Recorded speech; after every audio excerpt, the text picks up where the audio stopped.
Would you believe it? He is here. He's just having a heck of a time saying good morning to you. Hey, everybody, a very good Sunday morning to you.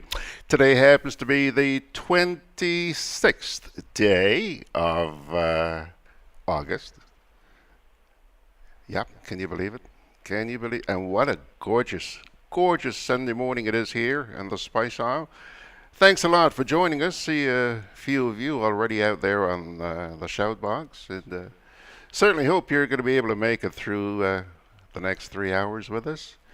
Going to be interesting, folks. Going to be interesting. Believe it or not, I only have one person coming in here this morning, and he's going to be in here at about 9:45 or thereabouts. And in just a wee bit, you're going to find out who that is. But right now, let's take a look at the rundown and see what's cooking. And by the way, even before we go any further, I want to let you know that this morning we are where a lot of you are right now on GrenadaBroadcast.com. We're also on Facebook Live. Keep your pinkies crossed. Later on this afternoon, we will be on YouTube. Also, right now, you can check us out where a lot of you folks, especially out there in North America and Europe, you do listen on platforms such as TuneIn, also on Radio Genre, and on Radio Garden. Those are platforms which carry us around the world. And so, you've got 6 different places to check us out. We certainly hope that you'll be able to spend the morning with us. And by the way, after the program is through today, we will upload it to the archives of the GrenadaBroadcast.com website. And there you'll be able to go back and listen to it forever and ever and ever. And in the event, I hope it doesn't happen this morning, but in the event that you folks have some issues with Facebook, you know that we've been having issues with Facebook. Just in case you do this morning, it will also be up on the site, so you'll go on back and listen to it where the stream is not coming to you live. You'll be listening to the pre-recorded version. Okay? So now that we've gotten that housekeeping out of the way, let's take a look and see what we got cooking here this morning. First of all, as always, we shall begin with the buzz. A reading from the Holy Scriptures. And boy, we got quite a bit of content in the feedback section this morning. So that's something to look forward to. And of course, we have the results of the poll, which was published over the past week, and also the new one that we put up there last night. So you can go check those out. As far as editorials are concerned, on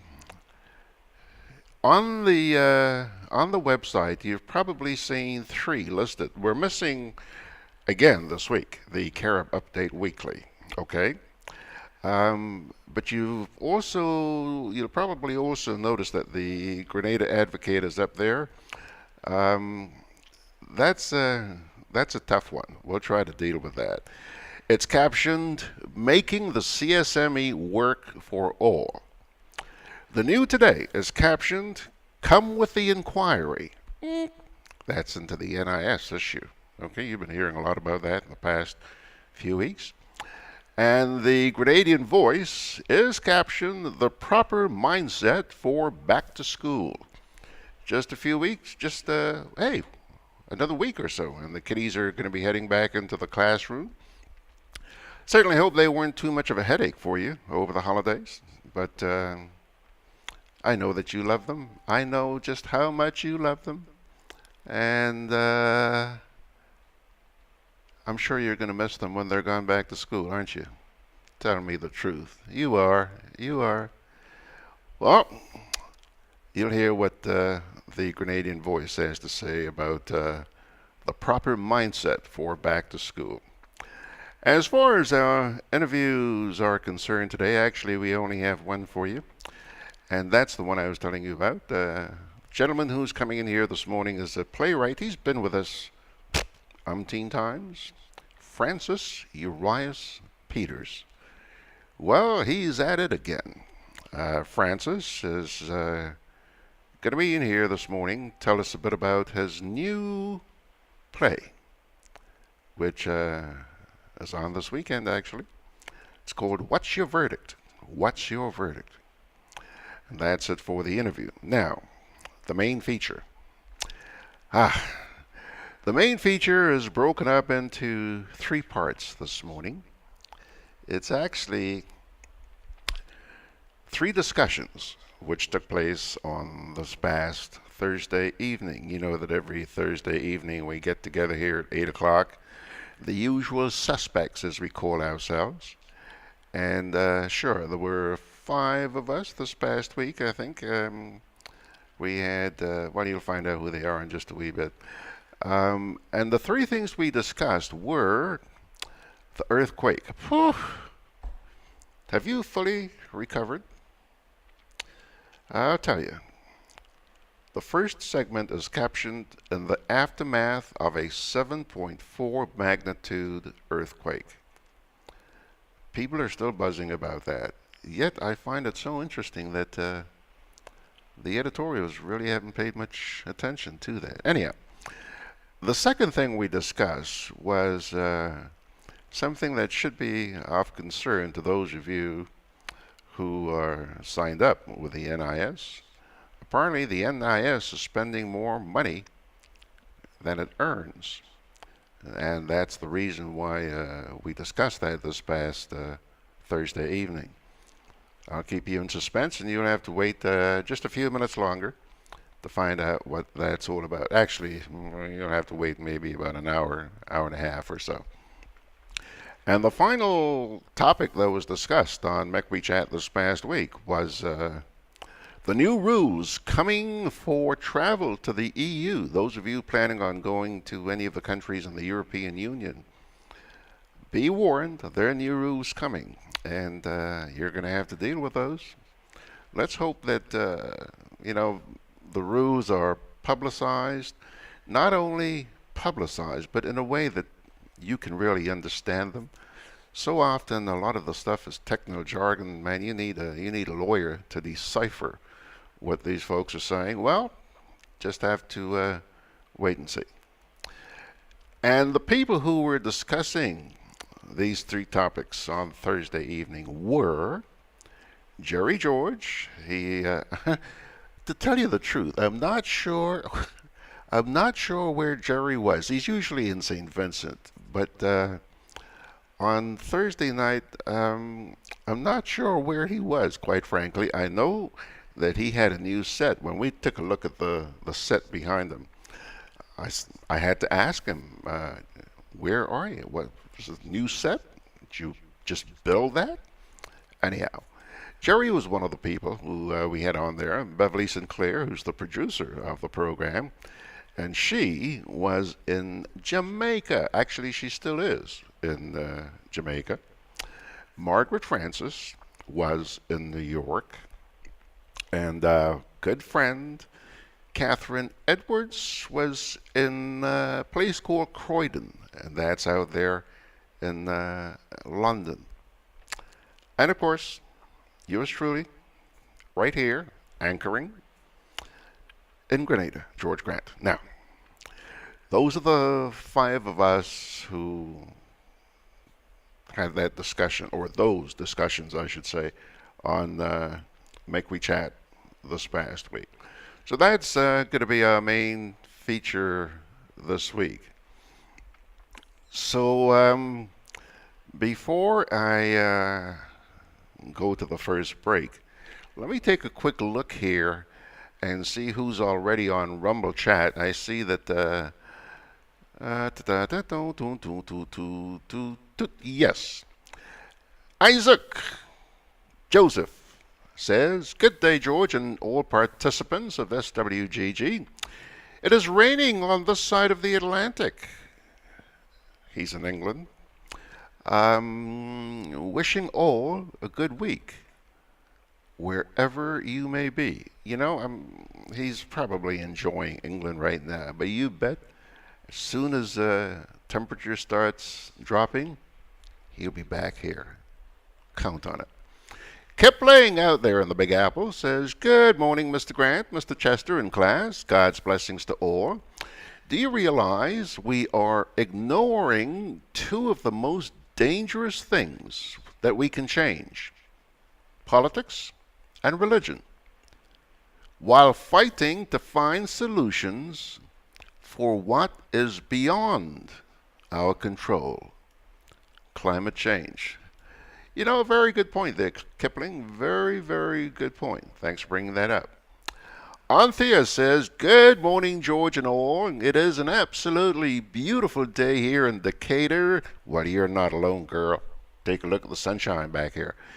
And she says she's she's about to prepare some stewed chicken to share at her GC and PM Fun Day. I'm not sure what GC and PM is. Anthea, it's only 12 minutes after 9 o'clock. You're making me ready for lunch.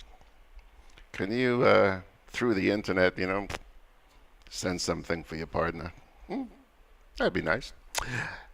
Jackie, hello, Jackie. She's saying good morning, George, and good morning, all. Good to see you there, girl. And then we scroll down. I see here that Chester is saying, "Good morning, all. Greetings from a cool day in Zurich, Switzerland." Morning to Mr. Kipling. Blessed Sunday to all. Then, Dennis says, and Dennis is in Wanstead. He says, "Good morning, George. Good morning, class. It's a bank holiday weekend, and it's Notting Hill Carnival. As well. So it's pouring with rain." Oh, I'm so sorry to hear that. Oh, sloppy carnival. They're getting the rain that we were supposed to get for our carnival, Dennis. That's the way it works. Christine and Dennis. Good morning, Christine. Hope you're doing fine. See that you're obviously taking care of the old guy, eh? And then finally there on Rumble Chat, MSF. She says, "Good morning, George and class. Gotta run an errand, so gotta skip out on you guys. By the way, today is Grenada Day in New York, the 10th anniversary, and Old Boys and Girls High School in Brooklyn." Oh, busy day for Grenadians and the big. Tell us the truth. Tell us the truth, MSF. You're going to one of those functions, aren't you? She's got to skip out to run errands. Errands my foot. Huh? Have a good time anyway. We're going to miss you. Of course, we are going to miss you. So that's it there on Rumble Chat. Then we take a look here at Facebook. And what do I see here on Facebook? Bernard Gilbert. Hello there, Bernard. And Bernard is saying, "Good morning to all." And I like those big eyes, Bernard. Where'd you find them? Then Kathleen Thomas is saying good morning from Toronto. Hello, Kathleen. Hope you're having a nice day there in my old stomping ground. Anthony DeRiggs says, "Good morning, George. Hearing you loud and clear in Brooklyn. God's blessings to you and all those who tune into your program. Life is not a given, so we must cherish each day and breathe a thankful prayer." So says Anthony DeRiggs. Anthony, I so enjoy reading your postings on Facebook. Not every day, but virtually every day, very often. Thank you so much. Great contribution to this country and to the world.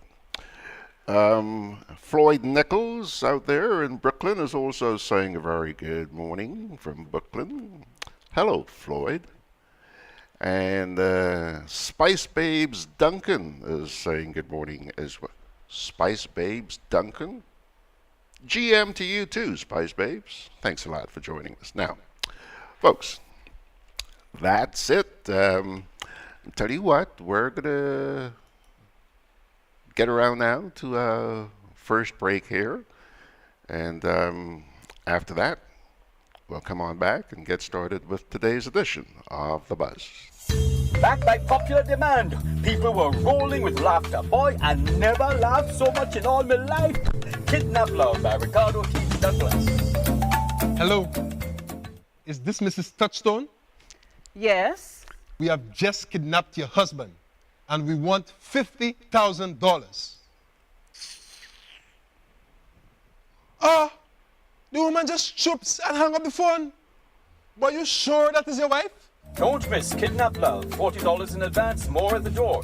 Saturday, the 1st of September, Grenada Trade Center, 8 p.m. Tickets, Grenadian Optical and Gittins Pharmacy in Granance. Sponsors, Hubbard's, Netherlands Insurance, Excel Plaza, Rennick and Thompson, Pegged Enterprises, Grenada Cooperative Bank and Grenada Trade Center. Kidnap Love. Grenada Market has now introduced Prime products to online shoppers in the UK via amazon.co.uk. Zebrapick, Nutmed, Bourbon and Mobiback are now available, with more products being added gradually. These products are shipped across the UK and Europe free of charge for Amazon Prime members and backed by Amazon's reputable customer service. Avoid international shipping. Buy in your local area. Amazon.com in the USA, Amazon.ca in Canada, and Amazon.co.uk in UK and Europe. GrenadaMarket.com. When you can't come to the island, the products of the island will come to you. Conveniently located in the Grenada Shopping Center, for over 40 years, Food Fair has provided quality service at affordable prices. Now, grocery shopping is made easier and more convenient from the Food Fair web store. Hey, babe. Listen, I need you to go down to Food Fair to get some groceries. All right, no problem. Right away. Thanks, babe. What are you doing? You're supposed to be going Food Fair to get a grocery, man. I am, but didn't you know you can order your groceries online from the Food Fair web store? Are you serious? Of course. All you have to do is just to log on to www.foodfair.gd with credit card in hand, and with an order of $100 or more, Food Fair Grenada will deliver up to 3 miles away. And you don't even have to worry about your information, you know. Their safety measures are excellent. So hold on. You just order online and Food Fair will deliver to you? Yep, Oh, baby, better hurry up and order, man. I already did. They should be here any minute now. Enjoy easy online shopping anytime from your home or office from the Food Fair web store. Food Fair, where you can fill your baskets without emptying your pockets.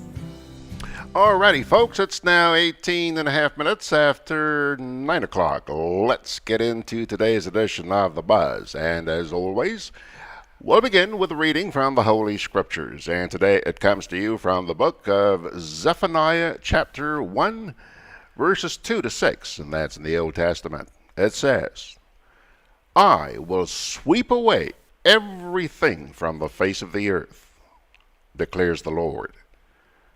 I will sweep away both man and beast. I will sweep away the birds in the sky, and the fish in the sea, and the idols that cause the wicked to stumble.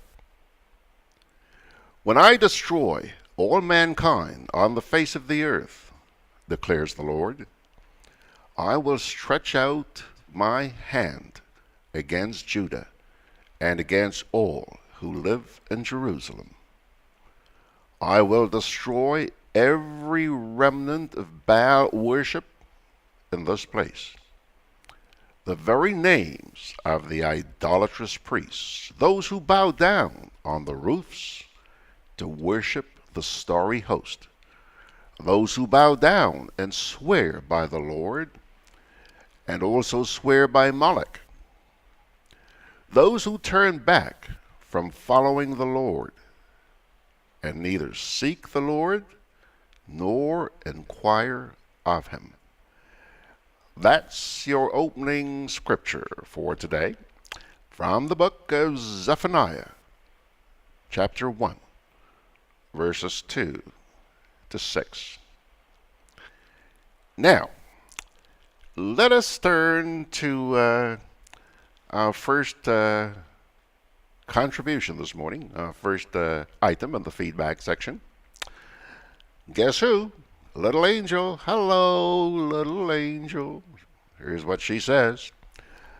An earthquake which shook Venezuela miles away was also felt in Grenada, in Trinidad, and was a reminder of the geological connection that exists between these countries. But even more importantly, people who live on these land masses are prone to sharing other similar experiences. Venezuela, like Trinidad, is an oil-rich nation, while Grenada is striving to become oil-rich. But it is the wealth of oil which is the cause of the woes in Venezuela. Due to the existence of oil, Venezuela did not invest into other economic activity in order to generate an alternative source of income for that country. It relied heavily on its reserves, and as a result of the fall in world oil prices, Venezuela's income plummeted.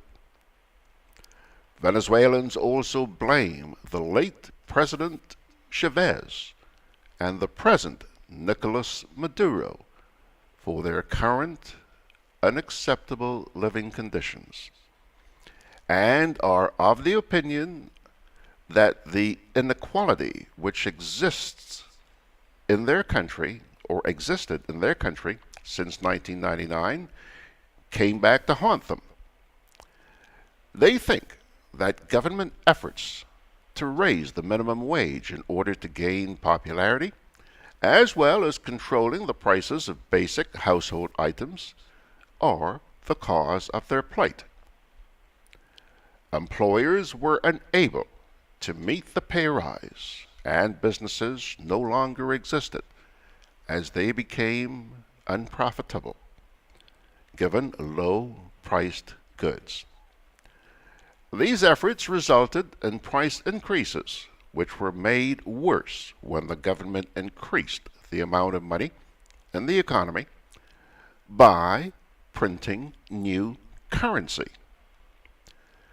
The same system of government has ruled Venezuela for 19 years, and today that government finds it difficult to obtain credit. As many as 2.3 million people have since left the country, and those who remain face shortages of water and basic food items, power outages, run-down public hospitals, and are unable to obtain the medical care they need. What is even worse is that improvements are nowhere in sight. In a recent BBC Hard Talk program, the President of Colombia attributed the hardships that currently exist in Venezuela to be a consequence of a dictatorship that destroyed the economy, derailed independent powers and the free press. He admitted that the Venezuelan president manipulated all the apparent democratic systems in order to keep himself in power. Recommendations were made to isolate the regime and ask for new free elections. The physical shakeup which the 7.3 magnitude earthquake was able to generate on August 21, 2018, needs to be transformed into a reawakening among Grenadians who need to pay attention to happenings in places like Venezuela in order to learn from their experiences and make efforts to safeguard their own. That's from Little Angel. Taking us now to 25 minutes after the hour, here's another feedback for you from Anonymous. Any government which is selling out land, for example, Camahan Park, or any property that is cherished and daily used by the people of Grenada and our friends in order to acquire revenue, is exposing its inability to improve the economy by creating jobs and therefore income. So, while I respect the academic status of our government officers, it occurs to me that they may be lacking creativity and spiritual inspiration. So I suggest that first they turn on the light within their souls and consider how their actions would affect Grenadians who have given them permission to supervise our affairs. Remember, our government is a government of the people, by the people, and for the people. So no one should subvert the good of the people by engaging in any activity which the majority of us do not support. And I know that the majority of Grenadians and their friends do not support the sale of Camahan Park or any other recreational facilities which are now reserved for the Grenadian people. We are not all professional athletes, but we all need time and space for rest and relaxation. Even so, we need common ground for socializing. So, government, please leave our recreational facilities alone. Now, I think the government should take a page from Mr. Forrester's book with reference to how to create jobs and grow our economy without selling out our island to foreigners. Granted, they do have a role to play in the development of our nation, but we must avoid selling out. Hopefully, the government of Grenada can put aside all personal and partisan politics and engage Mr. Forrester and others who are like-minded individuals in an intense effort to create jobs and grow our economy. Remember, our only loyalty must be to Grenadians and Grenada. That was our second feedback. As we continue through the buzz this morning, the results of the poll which we had online over the past week. Still looking back at Carnival here. The question was, and actually this is something that was brought up by, this is a suggestion that was brought up by Godfrey Augustin. You know, he and Randall Robinson were here for about a month, every Sunday prior to Carnival. And Godfrey had suggested that Monday Night Mass should be repositioned to become Spice Mass's last lap. So the question was, should Monday Night Mass be repositioned to become Spice Mass last lap? Here's how you voted, Grenada. 25% of you said, nah, ain't gonna work. But guess what? A whopping 75% of you, 3/4 of you, said, yeah, we should position Monday Night Mass to be last lap. Worth thinking about, folks. Really worth thinking about. And the poll, which we published last night, and which I hope you will take a look at right now that you're on the website, or sometime during the course of the week. This week's poll is, with 144 earthquakes occurring over a 7-day period last week, and as many as 50 in one day, my view that this is, and you have two options. One, much ado about nothing. And two, a sign of things to come. Okay? And by the way, just in case you're wondering what's this about 144 earthquakes, that's one of the reasons why I think you need to listen to, when we get to the features, I think the first segment, yeah, deals with the earthquakes. Listen to that, folks, because there's an article that I read in that segment which it's kind of scary. Kind of scary. So check it out. Okay? Well, that's going to take care of this week's edition of The Buzz as our time moves on to 9:30. Let's take a break. In about 15 minutes or so, we do expect Francis Urias Peters to be joining us here. But right now, let's take a break. Grenadian General Insurance Company, strength and stability. Grenadian General Insurance Company, tell your friends, tell your family. We cover householders comprehensive, motor and even fire too. Contractors all risk burglary, public liability, professional indemnity, directors liability, and wait, we still have more. Come and find out more what you're waiting for. Grenadian General We are located on Scott Street, St. George's. For more information, call 440-2434. Tell everybody. Preparation is key to all we do, and when it comes to the hurricane season, it's also important to prepare and plan ahead. Grenlec is encouraging you to start preparing now. Have you and your family discussed an emergency evacuation plan? Do you have your emergency disaster kit ready with non-perishable food items, water, sanitation supplies, and important documents? Have you identified your nearest emergency shelter? The time to prepare is now. For more information, visit www.grenlec.com.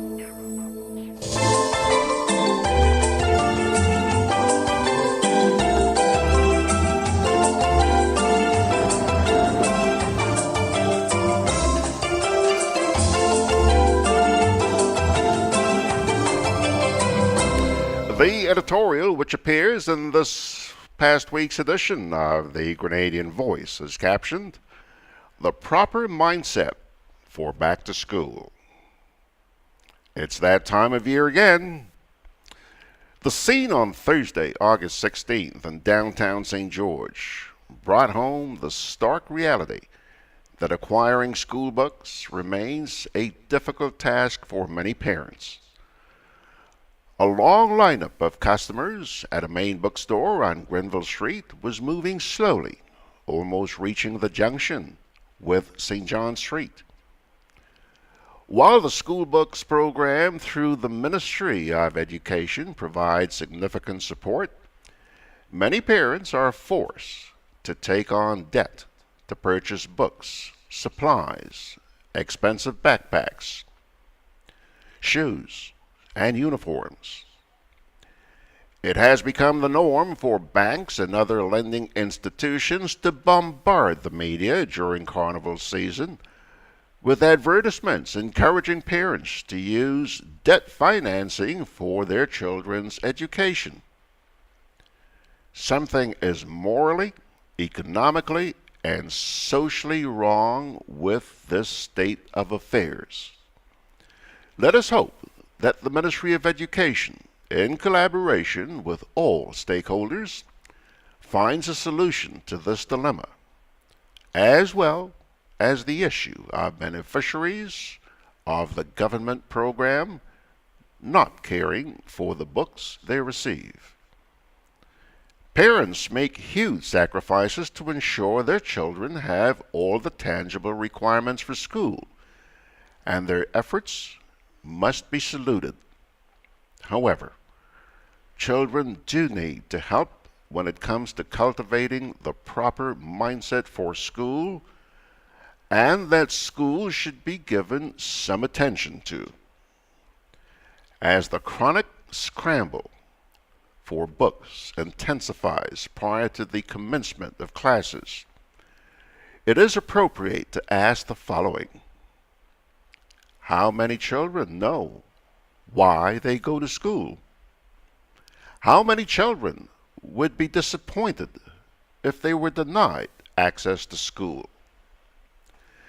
It is incumbent upon parents and guardians to explain to their children that education has a great impact on their lives.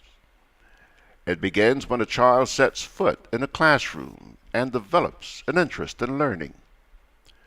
It must be understood that schools have a specific culture which can be conducive or a distraction to learning. How do children deal with that?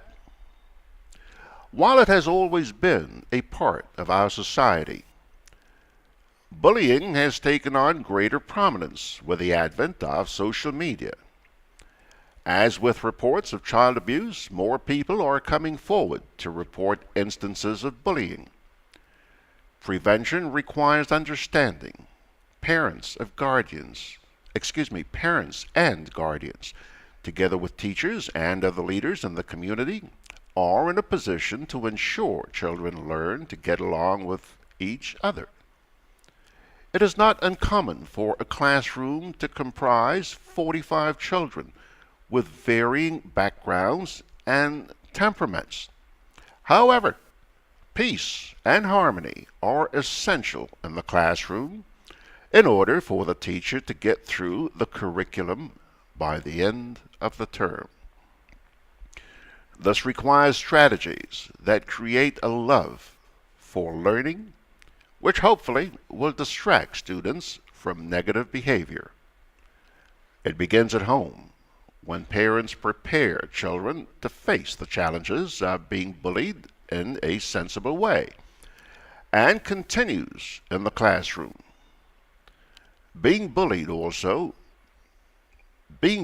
may also be the source of depression, which could lead to strange behavior that should be recognized and treated. The Good Secrets and Bad Secrets public service message to children, portrayed on television, is an excellent focal point for parents and guardians to start conversations with their children. A conversation that also provides an opportunity to understand their child's point of view. There are other ways parents can prepare their children physically, mentally, and emotionally. They may request a meeting with the counselor assigned to the school, be an active member of the Parent-Teachers Association, and seek advice from community leaders and elders. Children must understand that love, patience, and tolerance will help them to get along at school and deal with the challenges of life. They need to understand that perseverance will help them to achieve their goals, and that success often comes out of failure. They must understand that they need not succumb to failure. There are honest ways to rise above that. As we look at the little ones starting out on their educational journey, we realize that one of them can become a police officer, a family doctor, a tradesperson, an entrepreneur, scientist, among many other occupations. They will also become parents and community leaders. The message is clear. School is a good place to be. It is the vehicle that can take each child to success. Children must know that success does not come easily. They need direction, encouragement, and above all, praise. Success can be achieved with the proper mindset. Let's help these young people to focus on the positive side of life. That's your editorial from the Grenadian Voice.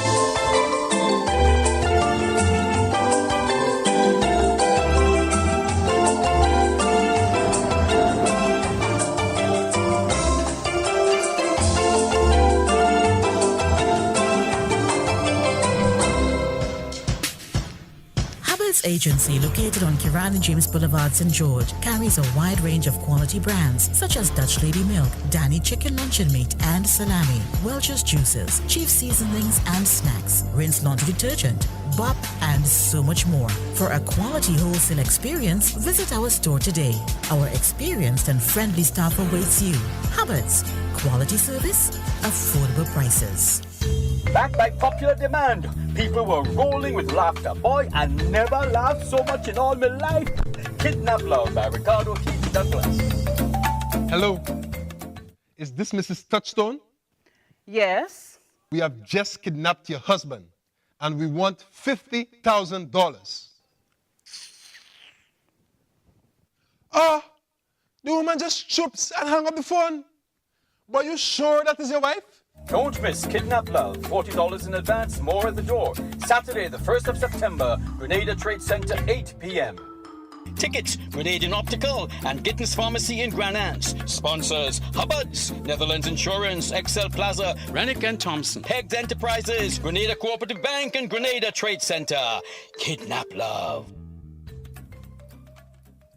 Well, folks, I'll tell you what. It's now 18 minutes away from the hour. We'll get to our good buddy Francis Urias Peters in just a wee bit. But I see here on Facebook, Kipling Francis says, Anthony, you are admired more than you can imagine. Thanks. Patrick Humphrey has also joined us. Mazal Henry says, very true. And Yvonne Joseph is also there with us on Facebook. A couple of notes here. Okay, on Rumble Chat, I see a note as well from Chester out there in Switzerland. He's saying, my condolences go out to the family of Senator John McCain. Yes, Senator John McCain did pass away yesterday. Sad news, but boy, I certainly hope he rested in peace. This gentleman has been through an awful lot. Spent a lot of time in jail back in the Vietnam War. Anyway, Chester also goes on to say he was a pain he was a pain in the butt, just as Naz is too to the NNP.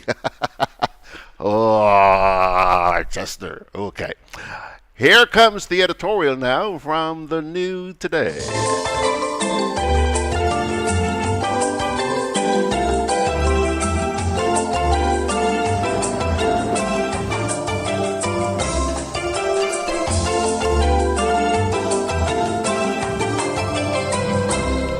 The editorial, which appears in this past week's edition of the New Today, is captioned, Come with the Inquiry. The New Today reiterates its call for an independent commission of inquiry to be set up to look into the affairs of the state-owned Marketing and National Importing Board by the Keith Mitchell-led government. It is the view of this newspaper that anything short of a commission of inquiry, as provided for in the relevant act, would be tantamount to an attempt by government to whitewash the probe in light of information now in the public domain. The commission should be headed by an experienced judicial officer, since the act gives that individual the powers of a high court judge and can cite persons for contempt if they fail to cooperate with the business of the Commission of Inquiry. For the records, no commission has been officially set up by government to investigate many of the alleged wrongdoings and financial scandals at the MNIB, including the purchase of one of its vehicles by the former Chief Executive Officer, Mr. Roel Edwards. Prime Minister Mitchell has only informed the nation of the intention of government to set up an inquiry, and no other details have been given to the public with respect to the terms of reference, chairmanship, and the other members of the commission, including the secretary. It is, therefore, not illegal or improper for anyone to make public comments about MNIB in the national interest. The Prime Minister has even stated that the things that have been discovered by himself at MNIB are quite alarming and frightening. The New Today is wondering if the things are similar to the reports that have come into our possession that really point to the need for a serious commission of inquiry into the affairs of the board, There appears to be serious insider trading and profiteering by persons employed by MNIB and their associates with government on the importation of sugar into the country. The Commission of Inquiry should look at the process used by the state enterprise to purchase its sugar for sale on the local market and to determine whether the prices are being manipulated for personal aggrandizement. Were there any middlemen involved in the transaction on both the MNIB and government sides? The New Today has also picked up information of MNIB having to pay in the region of 350,000 EC dollars for first-class travel by employees. If so, who were these people that were using the taxpayers' money in such a vulgar manner? Did the board of directors approve this kind of traveling by employees? Is this part of the reason why MNIB was not preparing audited financial reports in a timely manner to send to Parliament?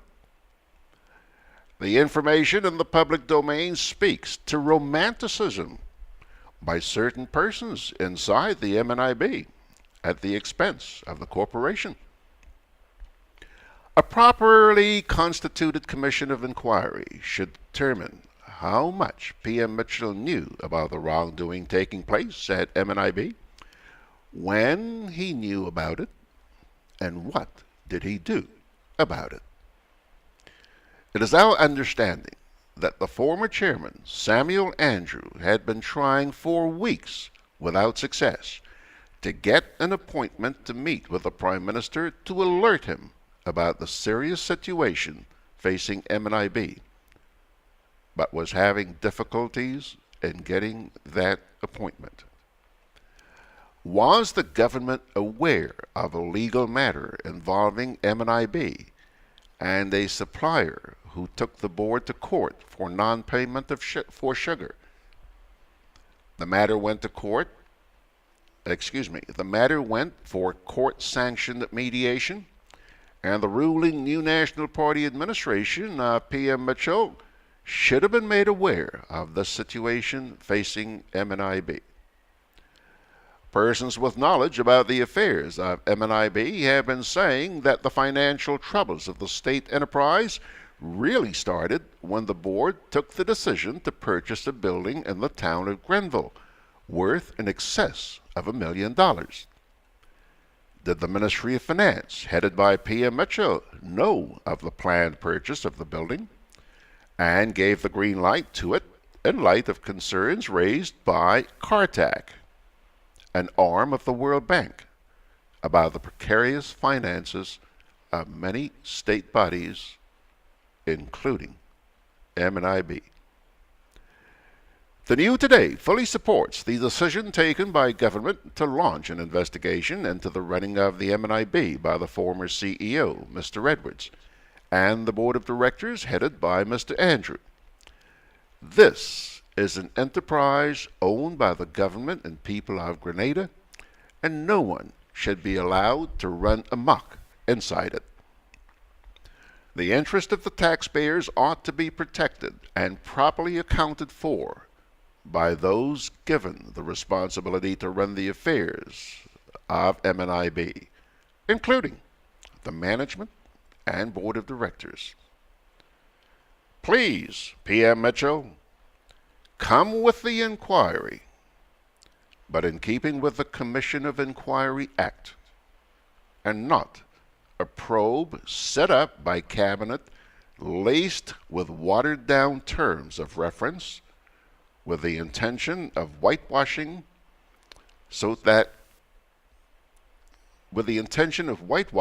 to save face for those engaged in wrongdoing. The farmers have been struggling with low prices over the years for their produce from MNIB, while employees of this important state enterprise were seemingly enjoying a good and lavish lifestyle, benefiting or befitting kings and queens in their palaces.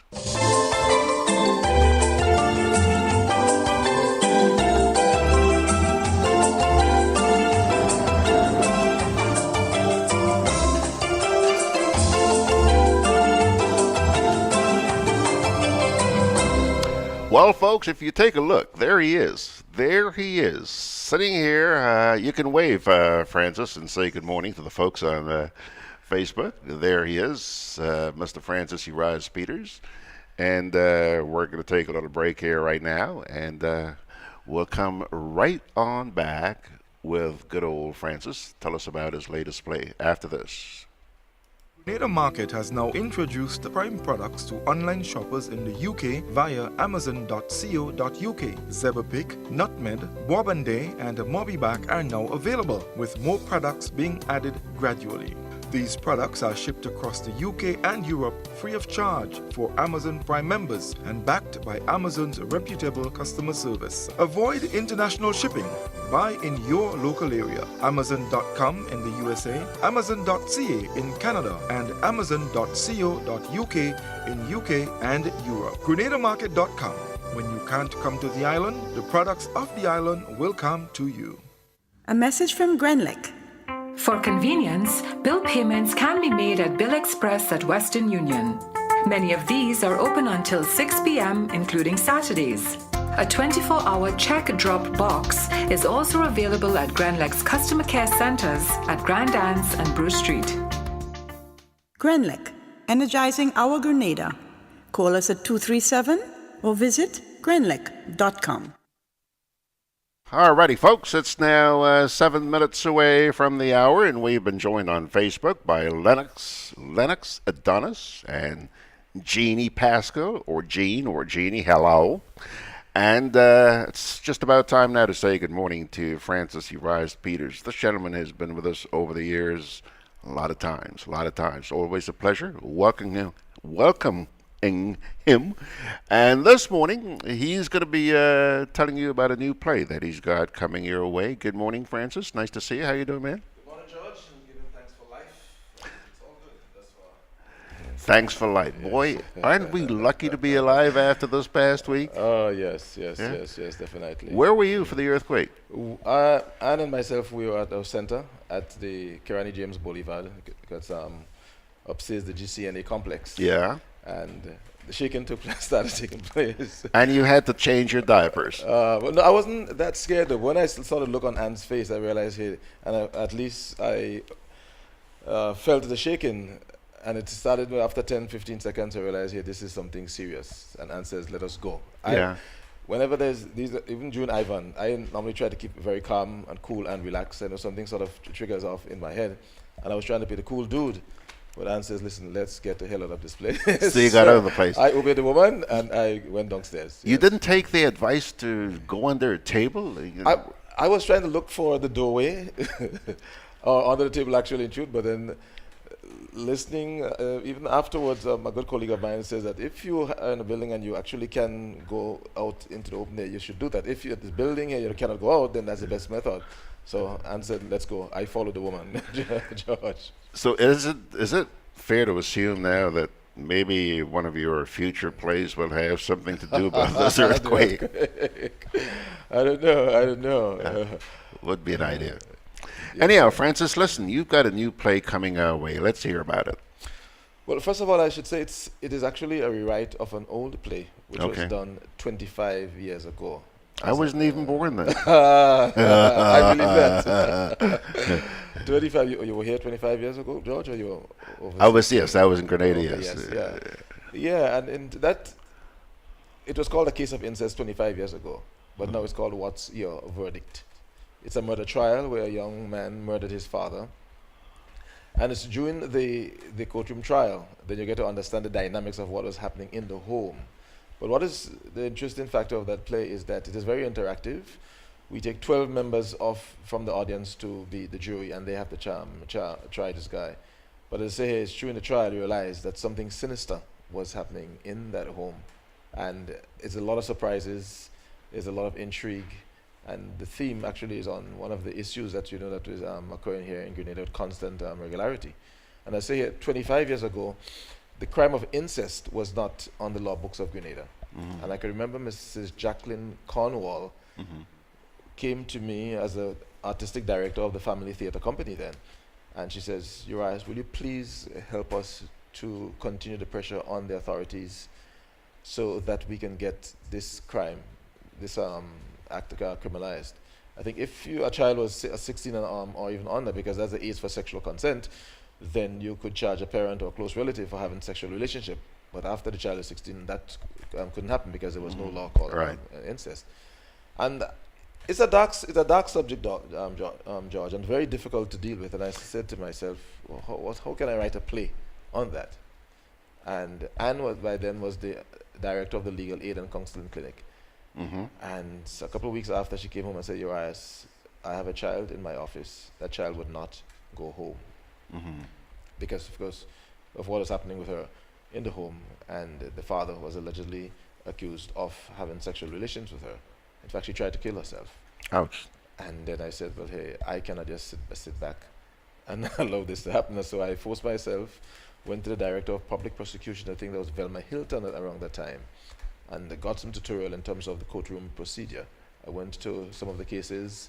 I then went to even Margaret Wilkinson, who was an affiliate, a member of the Family Theatre Company, to be the legal consultant as I continued to draft the script. And hence the reason why the script was born. Dr. Francis Alexis, who was the then Attorney General at that time in Grenada, I invited him to the production. He sat, took it in, and a few months after, he met me on the streets and says, Uriah, the law is passed. But as I continue to update myself with the present development right here in Grenada, I realize at least 60% of the crimes on every assizes, over 60% or thereabout, is sexually as either rape or incest. And I realize here that this is a play that is very, very, very relevant for today. So I went back, did sub-scripting, adding some additional characters. And here we are. We started last weekend. In fact, in June, the play was done. Took a rest. Started last weekend, and then we are running this weekend again. In fact, this afternoon or this evening at 6 o'clock. And then next week, Friday and Saturday for the final staging. Okay, before we find out about the venue for the play and stuff like that, let me ask you this. Obviously, the work that you're doing, bringing these issues to the attention of the Grenadian people, it's having some sort of impact. But would you like to see, let me ask you this, and I'll put it to you this way. Do you feel they're responding as well at this point in time as you would hope they should? Well, for the people who come to the productions, I will say that the play is really having a very positive impact. In fact, one woman who came to the production when it was done in June, she says, Uriah, I had kept quiet for such a long time, but this play has motivated me to speak out. So I don't know if that's a good indicator. However, what I'm trying to do as we move forward is to look at the possibility of filming some of my productions, the productions even of the past, and then getting them out there and on the television. In fact, this one, I'm planning to approach maybe UNICEF or some of the related organizations to have the play filmed so that it can be shown through the entire Caribbean. So as you rightfully say, that I try to deal with social issues, but still not neglecting the entertainment value. And I think that's the reason why a lot of the plays have been so successful and powerful. Let's talk a bit about the cast you've got this time around. Well, it's a mixture of the experience and some very young people. I mean, you have the judge, that's Samuel Ogilvy. He's playing the judge this time around. Oh, yeah. Yes. Quite a character. Yes. In fact, 3 persons played the role of the judge during the stage of this production. You had Anne, my wife, also played the judge once. Fiona Sandy played the judge at one time. You have a very talented young man called Pianki Toussaint. Pianki Toussaint? Yes, Pianki. It's the son of Marcel and Peter Toussaint. I think he works at the Grenada Breweries. Pianki is an excellent actor. And Agatha Alexis, I call her the darling of the Grenadian theatre. She was playing the role of the defense counsel. But normally, because I studied in Jamaica, and we have that statement, that phrase which says "break a leg." Yeah. I normally tell them that every night. And Agatha took it literally. 7-8 weeks ago, she went to pay a bill in town and broke her feet. Broke a leg. She broke one of a foot in four places. So Anne now had to jump in and take over that role. Anne had a problem recently too, didn't she? Well, this was a few months ago where I think she broke her small toe. She kicked. So they're taking me. You guys keep breaking stuff. Oh yes, so you have that. So there's a number of young actors and actresses. You have also Terrence Walters. Terrence at one time was in NADMA. He is in the role. He's in there. Yes, the role of the sergeant. You have 2 or 3 persons playing the role of the doctor. That's Hannah Douglas and Tahira Paul. So sometimes we double the roles there. Yeah. So the cast is a big cast of 14 because there's a lot of witnesses who go and come. Okay. Yeah, And the venue? We have the Labucan Creative Center. We are located upstairs the GCNA complex on the Kirani James Boulevard, Lagoon Road, for those who still know it as that. Yeah, and that's where the former rooftop restaurant used to be. Right. Okay. Yes. Yeah. So it's a very intimate space. Well, how many people can you get in there? 80 people comfortably. 20 people a bit. 100 sort of tight. Because the last time we staged it, the last Saturday, there was 106 persons there. It was filled to capacity, but it's a very intimate space, very small stage. But apart from just the plays, will be doing training. In fact, within the next 2 weeks' time, I'll be starting an introduction to theatre arts, a class for young aspiring actors and actresses. And then Anne also, she'll be starting her geriatric course. In fact, she has done it in the past, but the care of the elderly, that will be there also. And you can get your it's a CVQ, the Caribbean Vocational Qualification Course, certificate there, because we have the only institution, I believe, possibly even in the OECS here, that certify livestock engineering, the geriatric course, quite a number of courses that you can do there, and not do it in the center, but you can get certified through the center. And once you have that CVQ, you can work anywhere in the Caribbean, even Canada, without a work permit. Le Boucan. How is that doing, boy? Let's repeat that again. How is it? Le Boucan? Yes, yeah. Well, actually, we say La Boucan, but if speaking proper French, it should be Le, L-E, Le Boucan. Le Boucan. Yeah, Excuse me. Yeah, but we corrupted because we speak Creole or Patois, if you want to call that, in the past. So we took the license, say La Boucan. And the whole concept behind that is that, the Boucan was the storeroom on the estate where you store the cocoa, the nutmeg, where the workers on the estate came, they ate, they gossiped, they sang, they danced the cocoa. And so we see ourselves as a sort of cultural melting pot where we want to preserve, where we want to celebrate our Grenadian and the Caribbean culture and heritage. Because whatever I'm doing, even as a teacher of the arts, I ensure that we have to get some knowledge of who we are as a Caribbean and Grenadian people, our roots, because we are losing so many things to who we are, and it's sort of frightening. And when you lose your traditional values, I say, George, it's always a formula for chaos and decadence. And you will realize here, even right now as we speak, in Grenada, and I think many parts of the Caribbean, I believe we have lost our moral compass. So no kidding. Yes, we have lost our moral compass. So I'm trying to use the arts in whatever way I can, even to influence 1, 2, 3, 4 persons. So when we pass on, somebody else will take up the mantle and use the theatre, use drama as that vehicle, I believe, which is very powerful for teaching, for highlighting issues. You mentioned 1, 2, 3, 4 persons. Let me ask you this. When you take a look at the response of the public, the number of participants you get would be some sort of indication to you as to whether or not there is an interest in the performing arts. Fair enough assessment? Yes. Okay. How do you feel at this point? Are you disappointed or are you pleased to see the response? People who are still interested in doing this type of thing. You're talking about people wanting to act? Yeah. Oh, yeah, because there is a new wave of young people who want to get involved. They do want to get involved. They want to count for something. And I'm seeing that interest. It's there. Yes. Oh, yes. I mean, you may want to even think about the calypso, soca, what is the positive part of it, that a lot of young people want to come on board. So there is an excitement and there is a buzz where young people, they are looking for some form of identity And I will say here that there is a resurgence of interest in getting involved in acting. Even dancing, look at, for instance, I think Miss Celia Mitchell, my good friend, she had the Conception Dance Theatre. I think there are other choreographers, the group leaders. Even there's a group also in Grenville, I think, I'm trying to remember, I think it's Miss Vivek. So I believe that there is that interest there, and it's a positive sign, but we have to have some way of training, because having the talent is not enough.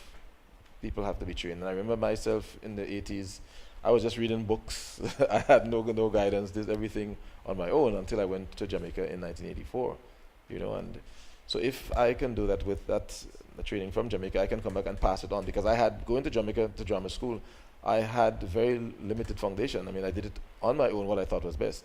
But I believe right now, if folks can come and do the 6-month course, they're going to be getting a foundation, and if they want to pursue it, I believe that they will be at an advantage when they go into whatever institution to further their studies. All right, now you've got this play this weekend. Are you thinking ahead as to what's next? I suggested to you earlier on this morning that you may want to consider the earthquake. Yes. Oh yeah, we are in November. And I will say also in a general sense that it seems as though the drama is starting over again, because you know Ricardo had a production about 2 weeks ago or last week. Then he's having a repeat. I think Saturday coming also. Same date as ourselves. That is coming. I think Heritage started advertising a play which starts at the end of September. And then in November, I'm taking advantage of what we call the All Saints or the Halloween season. That there will be a play that we are getting ready to do. I cannot say call the name yet, because there are copyright issues from my good friend, fellow colleague, who is also a playwright from Dominica, Marlon Bully. So that is going to be done.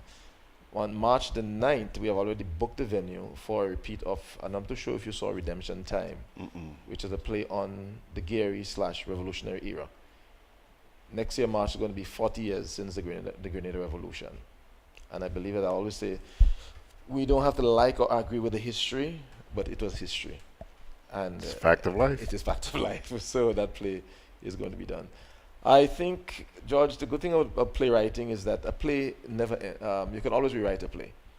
And I would like to do over a play that is called Mayhem in Paradise. It's a play which looks at the issue of Grenadians trying to hold on to the little piece of land that they have. It's set close to a little beach where a family have the piece of land, and they want to be, they're just investors coming to try to buy them out. And when I look at what is happening with the environment in this country, George, I am scared. I am predicting what is called the challenges, the destructive challenges of the South, because we're carving into the hillsides, taking that tiff and dumping all the wetlands, and you see what is happening now. When it rains, it happened recently in Woodlands. There is flood coming down the True Blue, Grandlands. And we have been warned by a geologist many years ago that if we continue that practice, it's going to be a problem. We see what's happening. Grandlands Beach, I think, gradually is growing. We are cutting down the mangrove. So that play is going to be making some statements on those environmental issues. It's called Mayhem in Paradise. People again are calling back for the burial of Miss Faitlin. I'm not sure. It's a play which people enjoy, so that's a possibility that we might be doing that. So it's just a matter of the old plays which we did 50, because Faitlin was done 15 years ago. To look at the possibility of already 50. Yes. Yeah, it was first done in 1999, and then we did it over in 2003. Okay. Yes, 15 years ago, and there's a new wave of young theatre goers. So there's a possibility that we might be doing over some of those old productions. You know, Francis, as we wrap it up, just let me take an opportunity here to salute you for the type of plays you do. You're not just doing a play to get people to come out there and spend a buck and laugh. You're making plays that contribute to the enhancement, the development of our society. Yes. And that needs to be saluted. I think it's something you ought to be very proud of.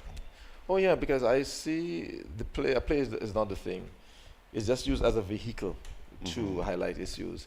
And what I think I've crafted over the years is to, even though I deal with serious issues, I do not neglect the entertainment value. So you can come even to this play that we have here now is a serious play, but the characterization and the issues, it's very entertaining. In fact, there is humor, and there's tears, there's intrigue, there's suspense, and I think I've learned over the years, to a fair degree, the craft of including a lot of these elements there in the productions.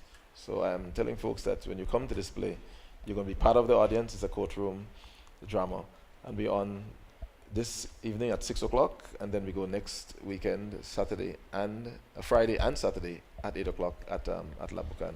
And tickets can be purchased from the Grenadian Optical, $40, and also at the door. So Okay. so we encouraging folks. It's a play also for children, because some of the children who are doing CXC theatre arts, they have been at the production. So we're just encouraging folks to come out, support theatre. Absolutely. All right, so there's a note here on the shout box from somebody in Atlanta. It's not Atlanta, but a place called Decatur in Decatur. Georgia. Wow.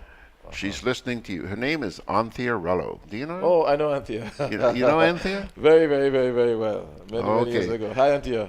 Anthea says, yes, UU. I guess UU is... the short for Urias. That's short for Yes, Urias. Okay. uh-huh. Yes, UU. That way I can finally get to see one of your plays.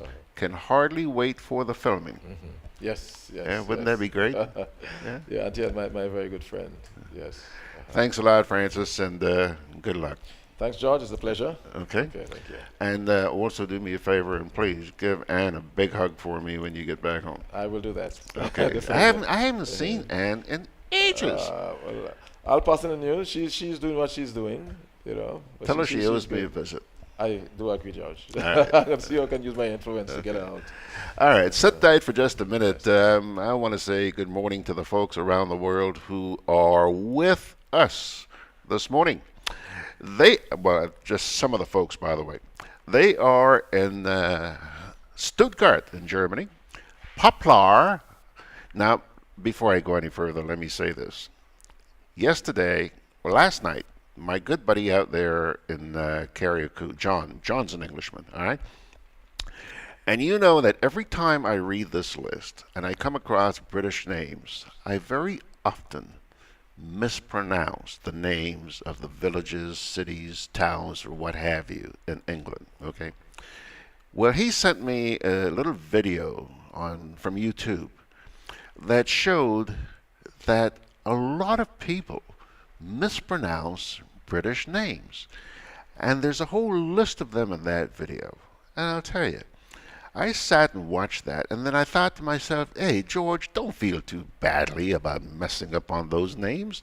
You're not the only one. They're so... Look at Francis. He's laughing because he probably understands what I'm talking about. So as I'm saying that to preface what I'm about to do here, I'm going to read a list of names here, a lot of British names in there as well, and you'll understand why I bugger them up so often. It's really not my fault. And I could see Dennis out there in Wanstead also saying, yeah, George, you really messed them up, don't you? Yeah. Okay. I hope this one is correct. Poplar, Poplar. Straightforward? No. I wouldn't be surprised if I get a phone call or a WhatsApp or a text from John and Carrie who's like, no, it's Poplar. You know? Anyhow, I'm reading it the way I understand it. I don't mean to be flippant, but please just understand you guys have some screwy names, to be honest with you, okay? Poplar. Here's another one. Ruislip. One would say Ruislip. Ruislip. Yeah. Wildy, Barbados, Delray Beach in Florida, Orlando, Florida, London, England, can't bugger that one, London, England, straightforward, Fort Lauderdale in Florida, Wanstead, that's probably good old Dennis, Wanstead in England, Brooklyn, New York, Toronto is with us, Elmhurst, New York, Miami, Florida, Manchester in England, Markham in Ontario, Las Vegas, Nevada, whole bunch of Toronto people out there this morning. Huddersfield in England, London, Ontario, Roseau in Dominica, Etobicoke in Ontario. That's just the western suburb of Toronto.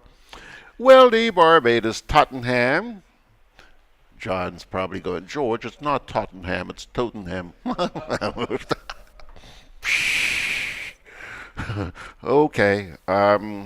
Romford, Romford, and that's in England. Here's another one in England. Willesden, Willesden. How would you pronounce that, Francis? Can you spell that again, George? Willesden. Willesden? Well, yeah. Willesden. Just watch your WhatsApp. Okay. Anyhow, Willesden in England, Willesden Green in England. Midlothian in Virginia, Midlothian, that's in Virginia. Washington, D.C. Scarborough, Ontario. Aldershot, Aldershot, that's in England. Aldershot. Huh? Aldershot. Aldershot? I don't know. Hey, John, when you're taking aim today, go after this guy here, not me, okay? Yeah, Oklahoma City in Oklahoma. Jamaica, New York. Manhattan, New York. Bowie in Maryland. Toronto, Brooklyn, Wilde. Ellenwood in Georgia. Santa Maria in California. Aren't you up kind of early, California, on a Sunday morning? Roseau, Dominica, Brampton, Ontario, Toronto, Brampton, Brooklyn, Wilde, Thornhill, Ontario, White Plains in New York, Bowie, Maryland again, Toronto again. The Bronx is with us this morning, Port of Spain, Trinidad. Okay, here we go again. Walthamstow, Walthamstow. That's in England. Don't even say it. Walthamstow. Okay. Zurich in Switzerland, Kennewick in Washington State, Barnsley in England, Barnsley in England, Port of Spain, Trinidad. Folks, those are just a few of the folks who are joining us here on this Sunday morning. Let me take a look here at the Rumble chat on Grenada Broadcast. Dean Knott says, hey, good morning, Francis. Yes, I will be there this coming weekend. Please the Lord. Okay? Yep. So Dean's going to be joining you this weekend. Okay, great. All right, folks. Let me take a little break, and then we'll come back and talk about earthquake. I told you earlier on this morning we're going to bring you a segment, a discussion that was held on Thursday night when we did MECWE Chat. And the voices you're going to be hearing are Jerry George, generally St. Vincent, Beverly Sinclair, who's in Jamaica, or was in Jamaica that night. She still is, by the way. Margaret Francis in New York. Catherine Edwards in England, place called Croydon. I got that one right. And yours truly, who was sitting right here in this chair on Thursday night. So, a little break, and then we'll come on back. Grenadian General Insurance Company, strength and stability. Grenadian General Insurance Company, tell your friends, tell your family. We cover household that's comprehensive, motor and even fire too. Contractors all risk burglary, public liability, professional indemnity, directors liability, and wait, we still have more. Come and find out more what you're waiting for. Grenadian General We are located on Scott Street, St. George's. For more information, call 440-2434. Tell everybody. A message from Grenlick. For convenience, bill payments can be made at Bill Express at Western Union. Many of these are open until 6 p.m., including Saturdays. A 24-hour check drop box is also available at Grenlick's customer care centers at Grand Anse and Bruce Street. Grenlick, energizing our Grenada. Call us at 237 or visit grenlick.com.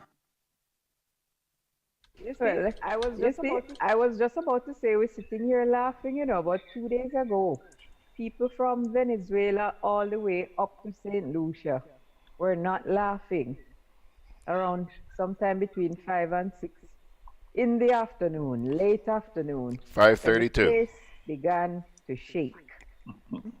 That's one of the things we have on our menu for this evening. And we don't tell the listeners yet what's on the menu, but earthquake is item number one. I was not in that region, so I missed all the excitement, you know?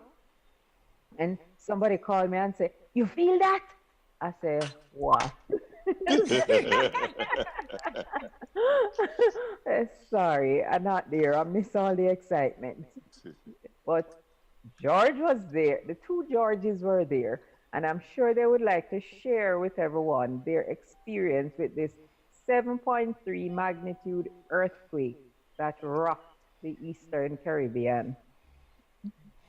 Two things George, you two things you said, Bev, before I'm going to let Jerry take the lead on this, but two things you said. First of all, it went all the way up to Martinique, okay? They felt it up in Martinique. Yeah. Okay. And two, you said 7.3. Let me tell you, this earthquake wore all kind of pants. First, I heard it was a 6.9. Then I heard it was a 7.0. Then I heard it was a 7.3. And the last I heard, even coming out of NADMA, is a 7.4. Take your pick. I guess it depends on where on the Richter scale you measure it. Yeah. No, sometimes it happens though when they the initial stuff and then when they redo the calculation, they come Yeah, out with yeah, different yeah. figures. I think that's actually what happened. But initially, and I think they were calculating the point in Venezuela. That's where the 7 point, and I told the BBC or the CNN reported the 7 point, whatever it was. So yeah, because I was Yeah. going to ask if everybody would feel the same thing or if it Yeah. would vary based on where you are. Yeah, I think that is what happened. And then I think they used the Trinidad situation and there's because the seismic unit is in Trinidad, they're the ones who began to put out the 6.9 thing. Whatever it was though, it was the strongest earthquake to hit the region in 2 centuries. Yeah. And it has raised some serious concerns because, for example, a seismologist is saying that if we have a real serious earthquake, that Port of Spain will sink. Yeah, I heard that. And Yeah. they're saying so with no ifs. What about it? It's interesting though. I'll tell you this: that when I was growing up and the St. Vincent volcano was pretty active, it was, and we always talked about the volcanologist who was coming to St. Vincent. It was Dr. Keith Rowley. He was the person responsible for the volcano observation in St. Vincent. And he was the person who gave the final words on whatever was happening. So I just find it funny that now he's the prime minister and he said he was scared.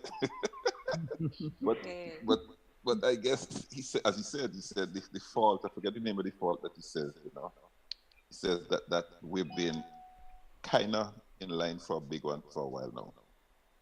So he said when it continued, because that thing shook, that thing really shook for a long time. I was lying there and thinking, what's going on here? What's shaking my bed? And I just was about to get up and it kind of lulled for a while. And then it just, when I looked at the door was swaying. I'm going like, this is an earthquake, So it did go for a while. And as he said, the length of time it went on, the next thing I was waiting to hear some kind of splash or crash. But thankfully that didn't happen. But Trinidad seemed to have taken quite a brunt of the buildings. Yeah. And Venezuela too. Yeah. I saw pictures of cracked roads out of Trinidad and stuff like that. That was kind of like the worst. Yeah, it was definitely the worst earthquake. Because I remember earthquakes as a kid. It's kind of like something that happened. As a kid in Trinidad. But yeah, this is the worst that I've seen. And it just tells us more and more because if you notice right around the world, there's a lot of earthquake activity. A lot. And there was another one. I think Alaska. There was one up in Alaska Don't be surprised. or overnight Because or something like that. fire has Yeah, really there been was acted one. up. Actually, yeah, I saw. Yeah, I did see something. There was one that was a 6 point something somewhere Max. around Alaska area. Max. I was to have checked it. Somebody called to tell me the comparison between that and an atomic bomb, and it's incredible because they had the data of what happened in compared to Nagasaki and Hiroshima, and in terms of how, yeah, Mm-hmm. it's amazing. These things hold a lot of energy, man. It's frightening. But Hmm. then when you, Oh no, there's a lot of yeah, energy because going when you on think there. that that happens so far away and you could feel that thing with that sense all the way hundreds of miles away, it is scary. It's the one natural event that I have huge respect for. Huge respect for. Yeah, because it's so Yeah. unpredictable, right? Like a You know, hurricane, it's you know it's coming, coming, you could where you prepare could for hide, you that. A could this, tornado, yeah. same thing, you could do whatever. At a certain level, you could also prepare for a tsunami because there are Right, certain things you will right. see. But yeah, but with an earthquake, I saw somebody posted something and they said that to if it had occurred, if it was shallower, the Yeah. Yeah, damage would yeah, have been yeah. In worse. fact, that Usually. is when the person Yeah, gave me the information about the megatons in terms of comparison between um, an atomic yeah, weapon and that. And it was a good thing it was deep because they said if it had just been closer to the surface, yeah. completely Hmm. different story. Beverly Um, had been so- far away, don't worry. yeah, well, George, Oh, what did the earthquake catch you doing? hold on. Yeah. Wouldn't you like to know? No, I'm going to tell you about that in just a minute. But there's also something somebody sent to me on WhatsApp today, an article which is kind of frightening. And if you guys will excuse me for a sec, it's on my smartphone, so I'm going to have to go and get it. But I really want to read this article for you because it makes you really stop and think about what's going on. Having said that, and you will hear this mentioned in the article, Mags, you were saying that there have been several earthquakes. Let me tell you something. I mentioned to somebody yesterday that I had been seeing a lot of earthquakes showing up on my computer. There's a website. I'm gonna tell you what that website is, boy. Um, where anytime there's an earthquake anywhere in the world, they will let you know. And I'm talking about, okay, here it is. It's called the National Earthquake Information Center. Okay? All you do is you sign up with them, and anytime there's a quake anywhere in the world, they will let you know within minutes. In the case of this one we had here this week, I found out about that quake in about 15 minutes. And I have got my settings to the point where I don't want to find out about earthquakes less than a 5. Anything from 5 up, they will send me an email. All right? And they sent this thing out to me.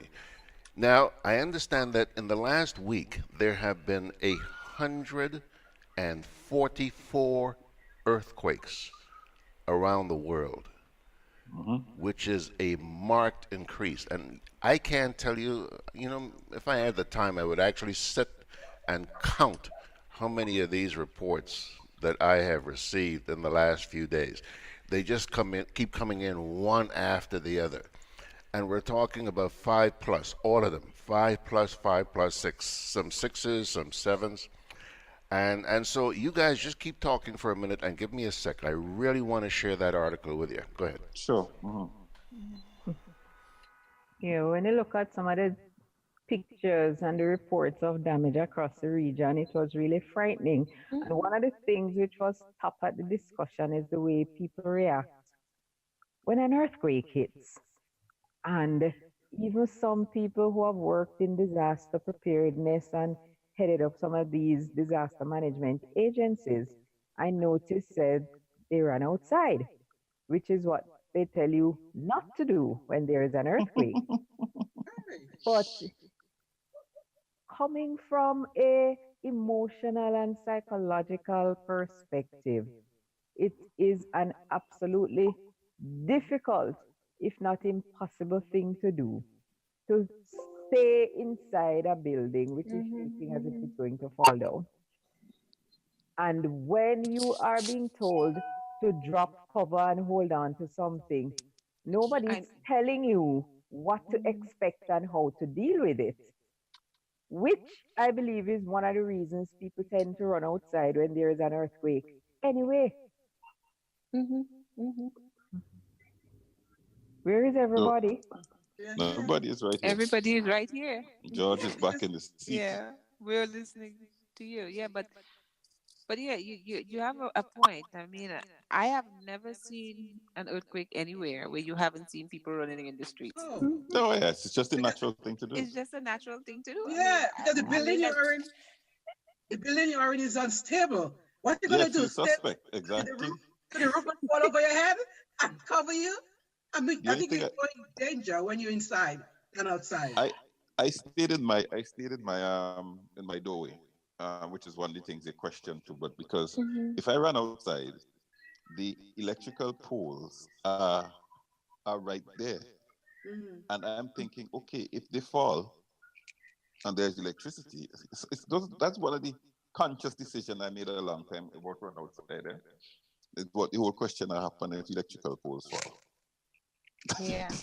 So I tend to think, okay, let me take my chances and stay in the doorway and see what happens. I mean, just what do you do? I mean, I don't know if you guys saw, somebody sent me one of the videos with this house where I think it seems as though it was in Venezuela, where the land was sliding literally under the house. Oh, yes. I mean, you know, I mean, you wouldn't tell me. I would have been outside of that long before it even got to that point. It wasn't coming out with you, eh? No. All right, guys, I have that article, but first let me answer Bev's question. Bev, I was sitting right here in this chair at the console. And this, I have a big monitor right in front of me. And I felt a little shake, and I think it's probably in the last few years I probably felt 3 or 4 of those shakes here. But then the monitor doesn't usually shake. I saw this monitor waving at me like, "Hi George." "Hi George." And I thought, hey, there's something going on here. And I have experienced earthquakes in this chair several times before, but they usually last like, 5, 10, 15 seconds or so. So I always, as soon as I feel an earthquake, the first thing I do is I look at a clock or the watch. And my clocks are set here to the National Time Standard. That's the people who give the BBC and CNN and all these people their times, okay? This thing lasted 1 minute and 35 seconds, okay? Wow. A minute and long. That is a long time for an earthquake, okay? 35 seconds for earthquake is a long time. A minute and 35 seconds, okay? Last night, the night after I was watching TV, somebody said it lasted 20 minutes. No, it did not. It did not last 20 But minutes. listen, a minute 35 could feel like 20 minutes or more. Absolutely. When you're in that situation. Absolutely. Anyhow, what next? So I sat here and I thought, oh, it's just going to end. It didn't. It actually got worse. And then, even though this place is concrete, I started hearing creaks. And I thought, time for me to take a look outside. When I went out there on the balcony, and you should see the quantity of people on the street. Everybody bailed out. Everybody bailed out of their houses, and everybody's looking up. And I figured, why is everybody looking up? Do they expect the sky to come down? It was so funny. And I came back inside, and this thing was still rocking. It was still rocking. And then I decided, let me start phoning around and see what's going on. Well, it was hard to get a chance to phone out because there were so many calls coming in about this thing. I hear there were water tanks that were just shaking all their water out. And some of you have seen the videos of cars. Could you imagine you standing on the side of the road looking at your car going, that's kind of scary. And then you see telephone poles and electricity poles going, hello, oh, what a beautiful morning. It was weird. It was weird. Anyhow, let me read this article for you guys, eh? It's published in something called The American Dream. It says the headline is over the last 7 days, our planet has been violently shaken by 144 major earthquakes. Now, this thing is dated August 21st. That's 2 days ago. So you can imagine by now there are a lot more than 144 at the rate they're going. Here comes the story. Within the past few days, we have seen an enormous magnitude 7.3 earthquake hit Venezuela and a giant magnitude 8.2 earthquake hit Fiji. I didn't know about that one. Did you guys know? Yeah. Mm-hmm. Okay. That's one where if it had happened closer to the surface, it would be a completely different story. Where will the next one strike? To many of us, it is becoming exceedingly clear that something very unusual is happening to our planet.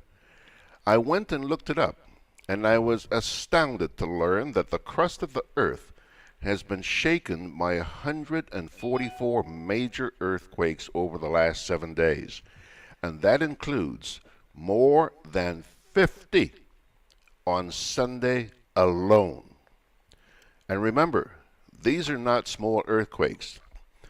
The U.S. Geodetical Survey considers any earthquake that is at least magnitude 4.5 to be significant, and they are happening so rapidly right now that it is difficult to keep up with them. Usually, only earthquakes that cause death and destruction get attention from the mainstream media. And that was definitely the case with a huge quake that hit the northern coast of Venezuela on Tuesday. Quote, a major earthquake of magnitude 7.3 struck the northern coast of Venezuela on Tuesday and shook buildings as far away as the capital, Caracas, the U.S. Geological Survey said. The quake was centered near the town of Carupano, an area of poor fishing communities, and was felt as far away as neighboring Colombia to the east and nearby island nations like Trinidad and Tobago and St. Lucia to the west and north. Unquote. This is certainly the last thing that the people of Venezuela need at this moment. Their currency was just devalued again, and at this point it is so worthless that people are literally throwing it into dumpsters. According to media reports, the quake lasted for approximately 2 minutes, and it really shook people up. The following quote comes from Reuters. Quote, I feel like I'm about to faint. I'm shaking.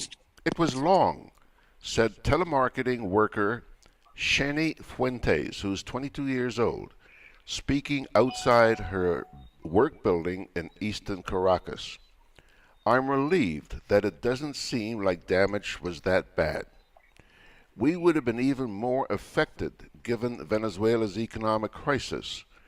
There are already people eating from the garbage and buildings aren't well made, she told Reuters, unquote.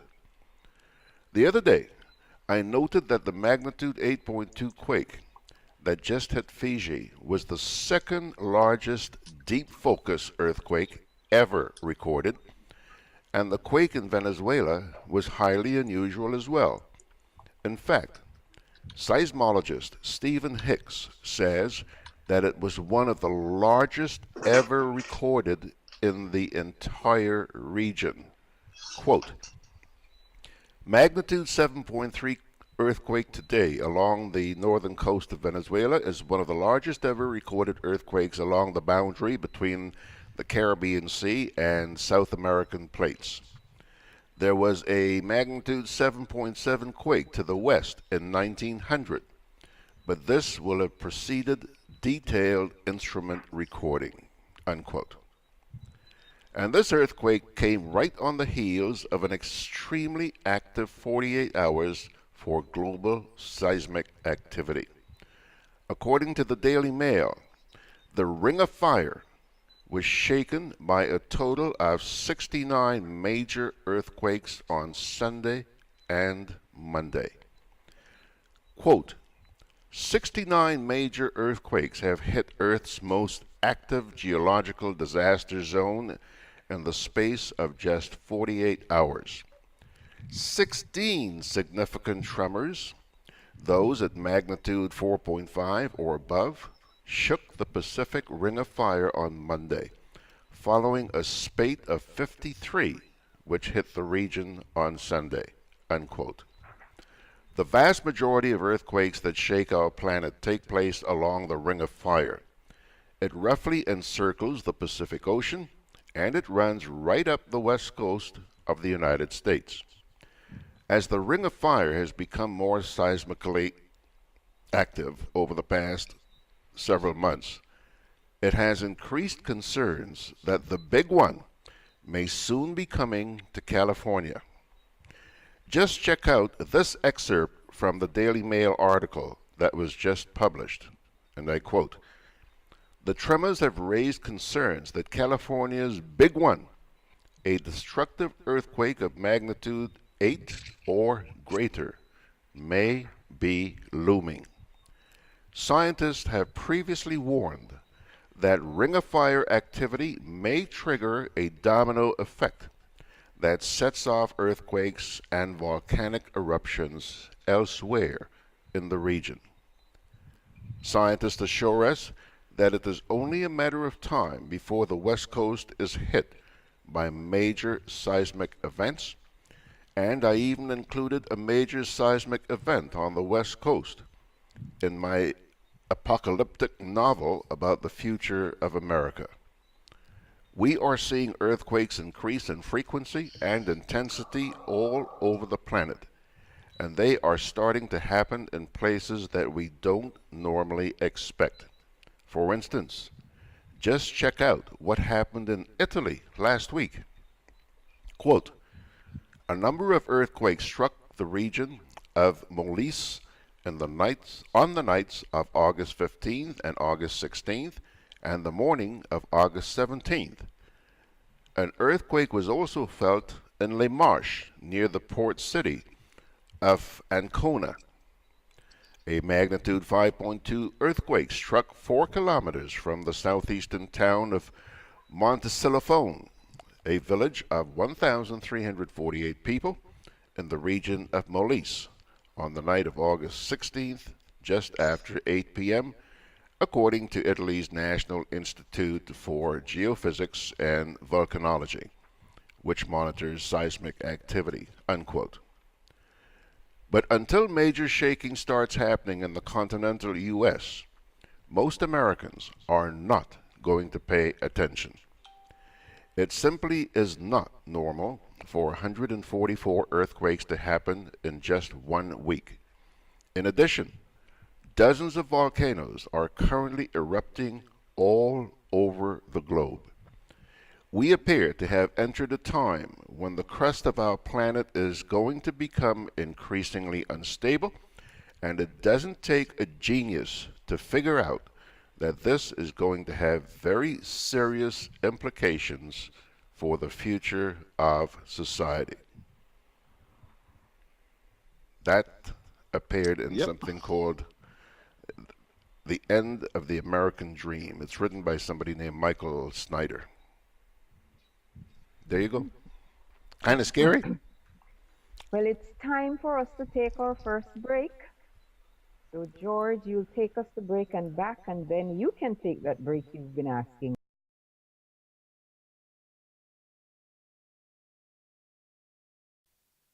A message from Grenlick. For convenience, bill payments can be made at Bill Express at Western Union. Many of these are open until 6 p.m., including Saturdays. A 24-hour check drop box is also available at Grenlick's customer care centers at Grand Anse and Bruce Street. Grenlick, energizing our Grenada. Call us at 237 or visit grenlick.com. Conveniently located in the Grand Anse Shopping Center, for over 40 years, Food Fair has provided quality service at affordable prices. Now, grocery shopping is made easier and more convenient from the Food Fair web store. Hey, babe. Listen, I need you to go down to Food Fair to get some groceries. All right, no problem. Right away. Thanks, babe. What are you doing? You're supposed to be going food fair to get a grocery, man. I am, but didn't you know you can order your groceries online from the Food Fair web store? Are you serious? Of course. All you have to do is just to log on to www.foodfair.gd with credit card in hand, and with an order of $100 or more, Food Fair Grenada will deliver up to 3 miles away. And you don't even have to worry about your information, you know. Their safety measures are excellent. So hold on. You just order online and Food Fair will deliver to you? Yep, Oh, baby, better hurry up and order, man. I already did. They should be here any minute now. Enjoy easy online shopping anytime from your home or office from the Food Fair web store. Food Fair, where you can fill your baskets without emptying your pockets. Yes, that earthquake was the event of the week.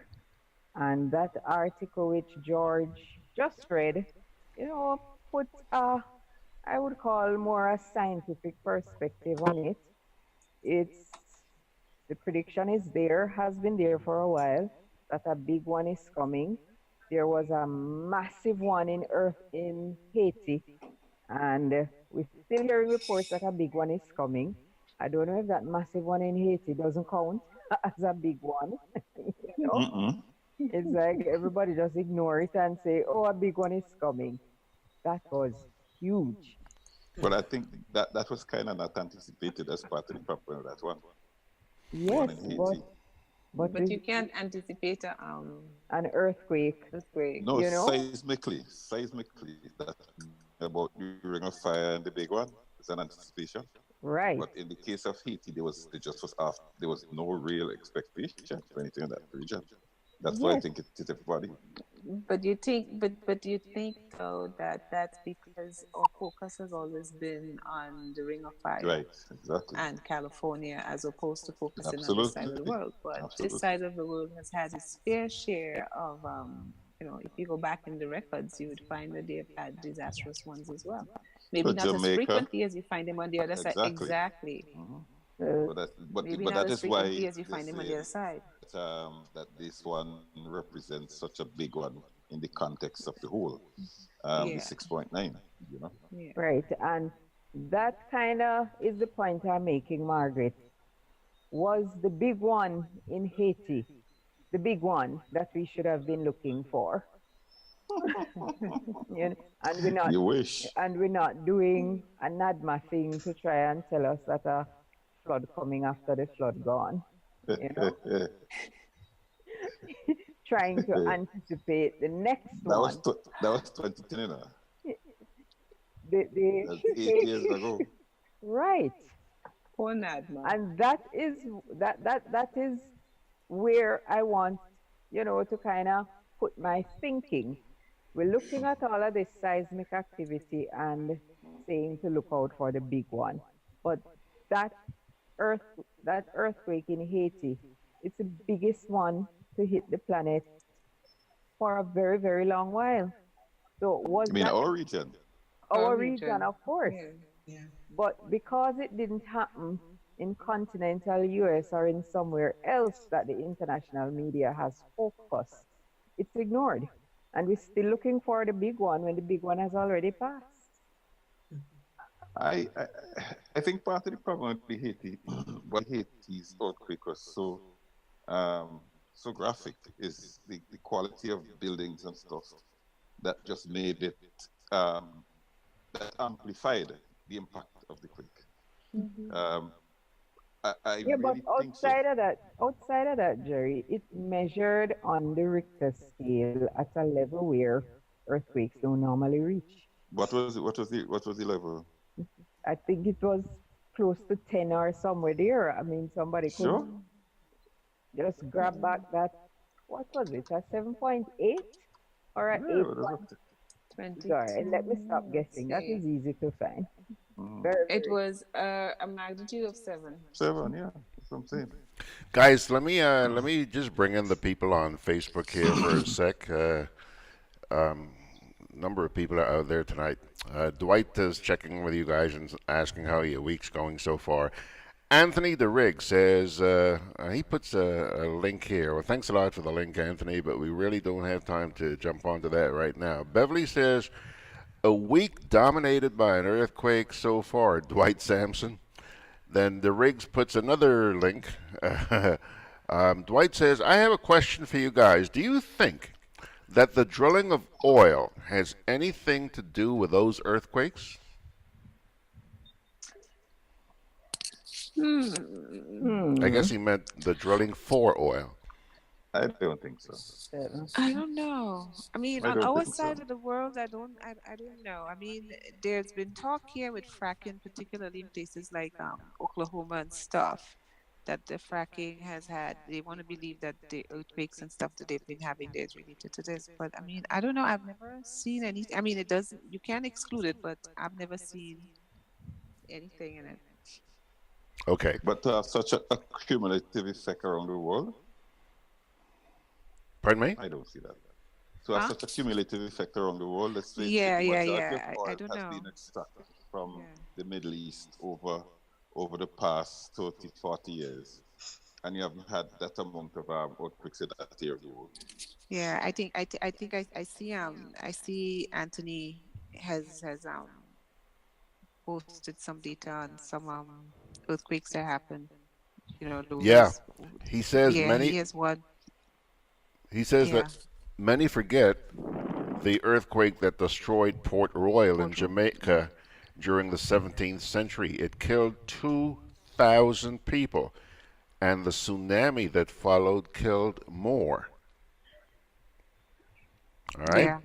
And then he goes on to say that the February 8th, 1843 Lesser Antilles earthquake was in many ways remarkably similar to the magnitude 8.7 earthquake that struck Sumatra just 1 year later in 2005. Earth Science.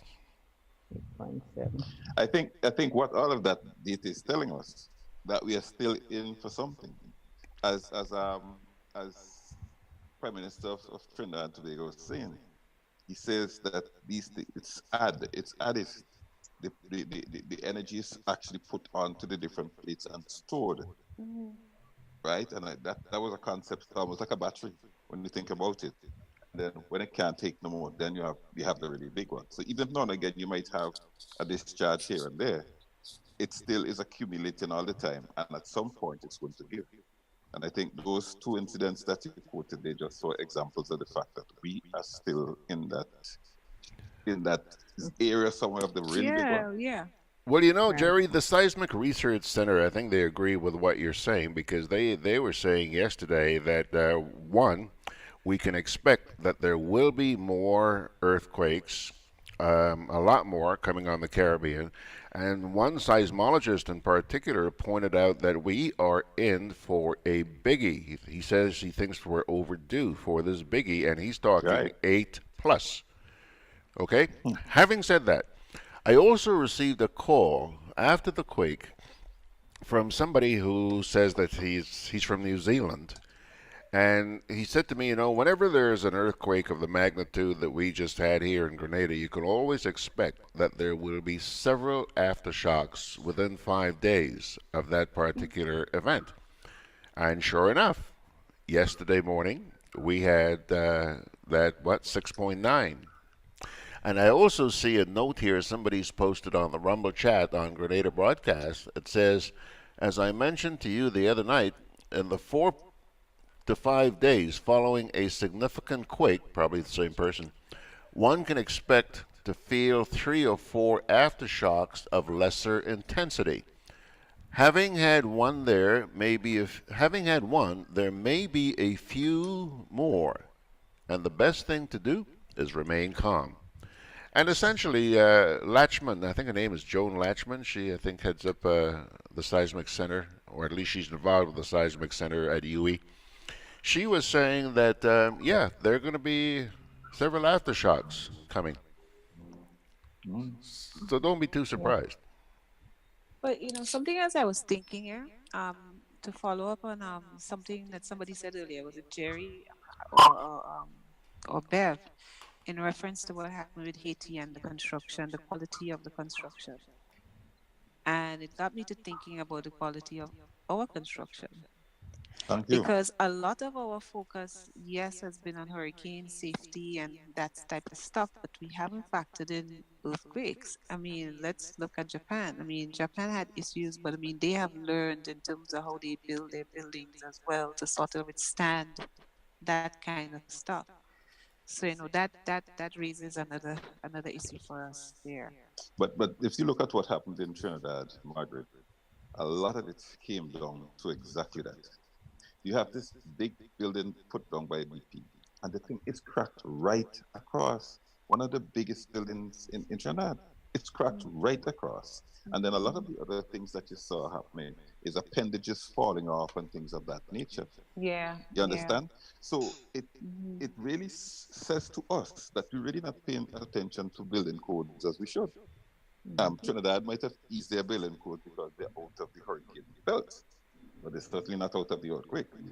Well, yeah, and Jerry, and you make a good point. I mean, I remember as a kid in Trinidad certainly that earthquakes are not uncommon. Right. It seems to me that I felt more earthquakes in Trinidad than I did in Grenada. True. So you would think that there would be more attention paid, to that kind of building code in Trinidad as opposed to Grenada. I'm not saying that we shouldn't all do it, but you would think that in a place where the frequency seems to be greater, Yeah, that because there'd be more I attention agree, paid. because that particular building put down by the oil company, the extent of the structural damage on that building really shocked me because it was huge. And I can see them having to make some tough decisions as to what to do with the building because of the actual the way the building is built. But Right. most of the other places I've seen are things falling off, falling over, and stuff like that. Not really structural issues.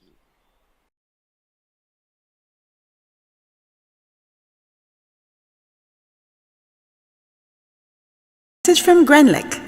For convenience, bill payments can be made at Bill Express at Western Union. Many of these are open until 6 p.m., including Saturdays. A 24-hour check drop box is also available at Grenlick's customer care centers at Grand Anse and Bruce Street. Grenlick, energizing our Grenada. Call us at 237 or visit grenlick.com. Grenada Market has now introduced the Prime products to online shoppers in the UK via amazon.co.uk. Zeberpick, Nutmeg, Bourbonday, and Mobiback are now available, with more products being added gradually. These products are shipped across the UK and Europe free of charge for Amazon Prime members and backed by Amazon's reputable customer service. Avoid international shipping. Buy in your local area. Amazon.com in the USA, Amazon.ca in Canada, and Amazon.co.uk in UK and Europe. GrenadaMarket.com. When you can't come to the island, the products of the island will come to you. Right, but there's another earthquake which is looming, an earthquake of a different type. And it's the shake-up that we're going to get in the region with entry to the Schengen region. I don't know if you guys have heard this news. There's a passport quick. Of course, the earthquake of a different kind of shake-up. That all the people who now have visa-free access to parts of Europe. I like to say parts of Europe. I don't like to talk about the Schengen visa thing. That is one name for it. We talked about Europe. All those places that people take off to at times when they can find the money to go or when they have reason to go. We all know that countries in the Eastern Caribbean over the years have enjoyed visa-free access to many European countries, several European countries. You can go and spend up to 3 months, I believe, without having to apply for any visa or anything. Easy travel. But now, thanks to our famous or infamous citizenship by investment programs, the EU has decided that coming down the road in another 2 or so years, 2 to 3 years, I think in 2021, there will be some requirements for security clearance for people from this region to enter EU countries. Now, this is something I believe we have talked about here on this program many times, that it's going to happen. Because once Canada imposed visa restrictions, it doesn't take a rocket scientist to figure out that other countries with the same concerns are going to do the same things. So what that will mean now is that they have set up a commission.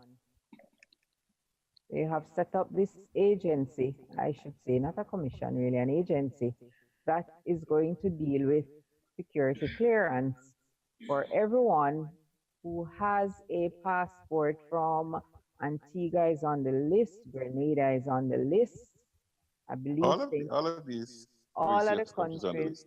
yep, all the countries that practice CBI are on the list, you know. And what the EU has said, this new agency that they have set up, ETIAS, if I could, the European Travel Information and Authorization System. That's what it's called. And it's going to be a completely electronic system which will be doing all the screening for people with Eastern Caribbean passports from these 5 countries that want to enter the EU. And this is going to come into effect in 2021. Yeah, Antigua, Barbuda on the list. Sorry, even Barbados is on the list. Bahamas, Brazil, Dominica, and we did say Grenada. You know, so this citizenship by investment program, which continues, or various governments continue to run the program in a manner as if they're a law unto themselves, totally disregarding the international implications. Canada, of course, already slapped on visa restrictions on everybody.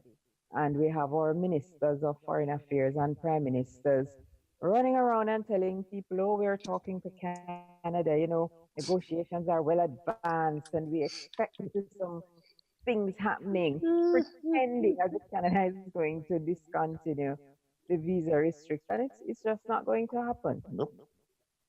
As a matter of, and now it's, Canada has imposed even stricter screening of people from the area who want to come to their country. A lot of these reports have not come out, but people have been held up. People from this region have been held up in Canada immigration up to 3 hours. Interrogation, because of this, because of the intense security that passports from the region have now come under. And here it is now. The EU has decided that we're going to be screening too.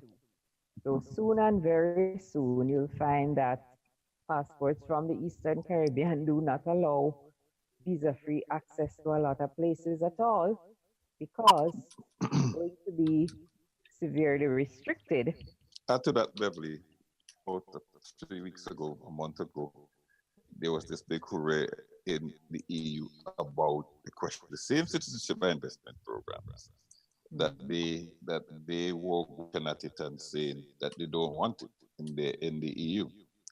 So some interesting developments are really on the way coming to think about it. Right. And just to give a little bit more on the ETIAS, European Travel Information and Authorization System. We did mention a while ago that it will be completely electronic, and in a way, and this is the report that came out of the EU, in a way it resembles the US electronic system for travel authorization, which serves a similar purpose. The legal procedures to pass the ETIAS have, sorry, I'm reading from something here, so let me get it. Have started in 2016, and the system is expected to be in place by 2021. And we already know that by December this year, Eastern Caribbean passport holders can no longer get their Canadian visas by just applying online. they now have to go to Trinidad for screening there because it's a biometric passport that they have to get. And all of this because there is a program that is just being run carelessly, a program which should be managed much better, a program with economic benefits that somehow other things seem to have overtaken in importance. And the program is just running wild, seemingly. Other benefits, huh? Yes, there has to be other interest than the country's interest, because if it was just the country's interest, the brakes would have been put on a long time, some changes would have been made, and the program would have been run along completely different lines. But the way it is being run now, obviously, it suits somebody for it to remain this way, despite the fact that citizens at large are feeling the pinch and the squeeze and are now facing so many additional costs because the program has not changed, despite the fact that these various countries' authorities have said, look, your CBI is causing some problem. You need to do this, you need to do that, you need to do whatever. Nobody telling you to discontinue the program, just change your MO. All of these warnings and encouragement and everything, just ignored. And because we are sovereign countries and can do what we want, we do what we want. Just a couple of things. In fact, this is just coming to hand that we talk about visas and stuff. The U.S. Embassy is to waive visa renewal interviews as part of the United States government's continuing efforts to improve customer service and streamline the visa process. The U.S. Embassy is pleased to announce the implementation of interview visa waivers in Barbados for qualified applicants wishing to renew their U.S. visas effective August 28th. Barbados passport holders may qualify for a visa renewal interview waiver if their previous visa has expired within the past 12 months and they are applying for the same visa category as their previous visa. The applicant must be physically present in Barbados or within the consular district of the U.S. Embassy in Bridgetown to avail themselves of this option. Additionally, the previous U.S. visa must be in the applicant's possession, and the applicant must have submitted 10 fingerprint scan, hear that, in conjunction with the previous application. Third country nationals may schedule an interview. Eligibility for interview waiver does not automatically entitle applicants to a waiver of the interview requirement. Meeting the general qualifications for visa renewal waiver does not guarantee that an applicant will not be requested to present him or herself in person for an interview at the embassy. So they have obviously come up with some new metrics that if they look at them, they will say, well, we don't need to interview you. We know you. Yeah. You're seeing you wrong enough. We have enough data on you. Exactly. You've had your visa for 30 years. You haven't done anything funny. You know, so you have used it and gone in and out and stuff. We don't really exactly so. So we don't need to interview you. Yeah, well, that is good news. That is some good That news. is some good news. But it's Exactly just so. it's just for Barbados passport holders.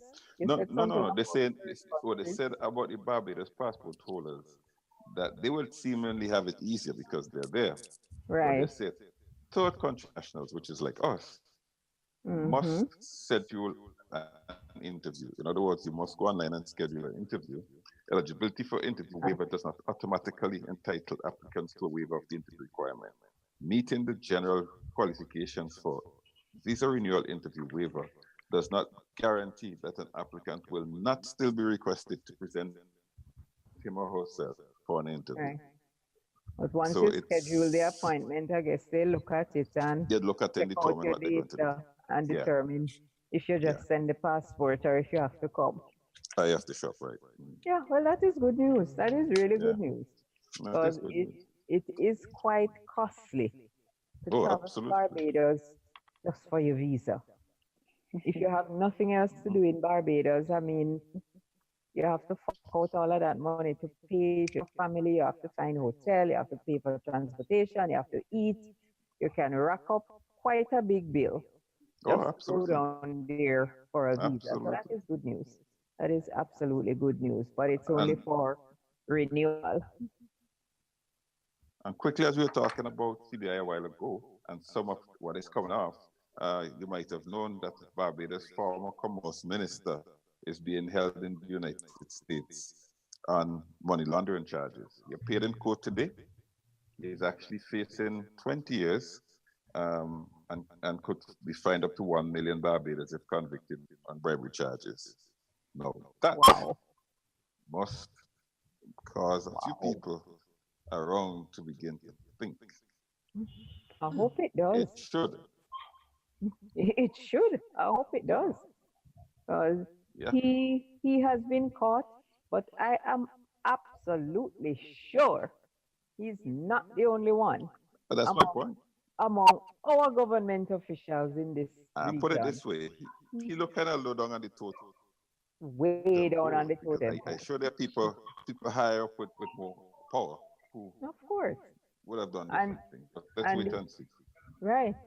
And if he is facing that potentially that kind of sentencing if found guilty, then what about those who really into this thing for millions of dollars? Because he didn't even reach 100,000.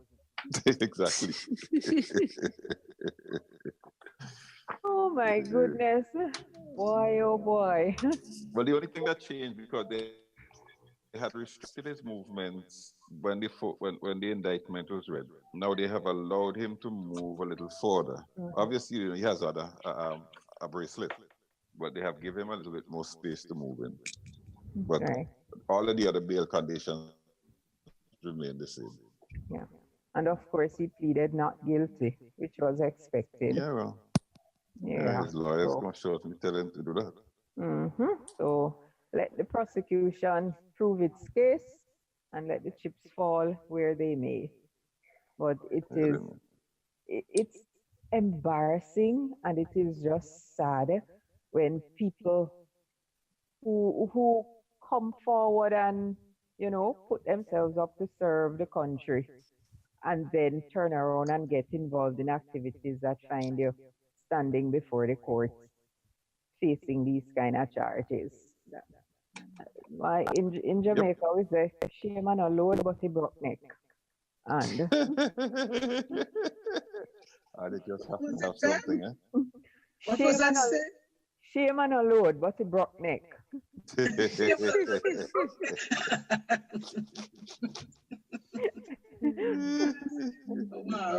so sometimes the shame of these things will kill you faster than anything else. Yeah. Boy, oh boy, it's bad. It is bad. So you think it's easy to think that you're going to spend the next 20 years of your life after, especially after you have lived with the kind of authority of a minister of government and all the rest of it. Well, exactly so. Enjoyed all of those privileges, been respected, and then all of a sudden you're in a jail cell. That's not pretty at all. Oh dear, no, sir. Not at all. But I guess when people doing things they don't think about that, or they probably think they'll never get there, so they can continue doing what they're doing. Yeah. It's sad. And like you, Jerry, I hope that it is causing others who may have or may be thinking about getting involved in any kind of activity that can land you there. And everybody can jump up and say, oh, people innocent until proven guilty. Yeah. The moment your name called, that's enough. That's enough. Yeah. That is enough. Definitely, because they keep doing it in a regular basis and they never get caught. So they think, or they get so used to it, thinking, well, I would never get caught. But we have a saying in Grenada, old person say, what? How many days? How many days for thief and 1 day for watchman? For the watchman. 20 days for thieves Or one day for the One watchman. day for the watchman. Yeah. Yeah. So, Get away with it yeah. for Wait, 20. all people they got it up. All people they got it. Yes, there's a thing for everything, you know? Definitely. One Everything, but day. and it Yeah. Yeah. captures the exact sentiment. Eh? Yeah. You get a very vivid picture of what is being said. Yep, that's for sure. hmm But I tell you, I find it really, really sad Yeah. when people put themselves up for public office, serve your country, and then at the end of the day, you get wrapped up in this Mm-hmm. kind of thing. Yeah. No, you need to live better than that. You need to Mm-hmm. live above these things. Live so that nobody can call your name in these kind of activities. Definitely. Definitely. Ah, man. Yeah, so cheap and licky licky, that's everything happen. Your name call. Mm-mm.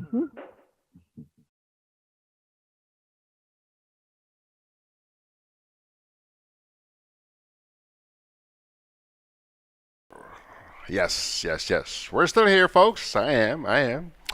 It's, let's see here. It's 16 and a half minutes after 11 o'clock. Interesting conversations going on there.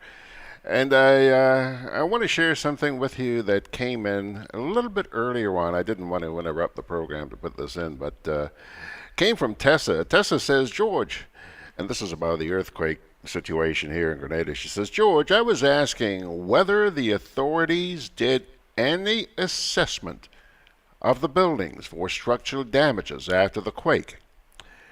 We returned to our places of work as normal. No questions asked.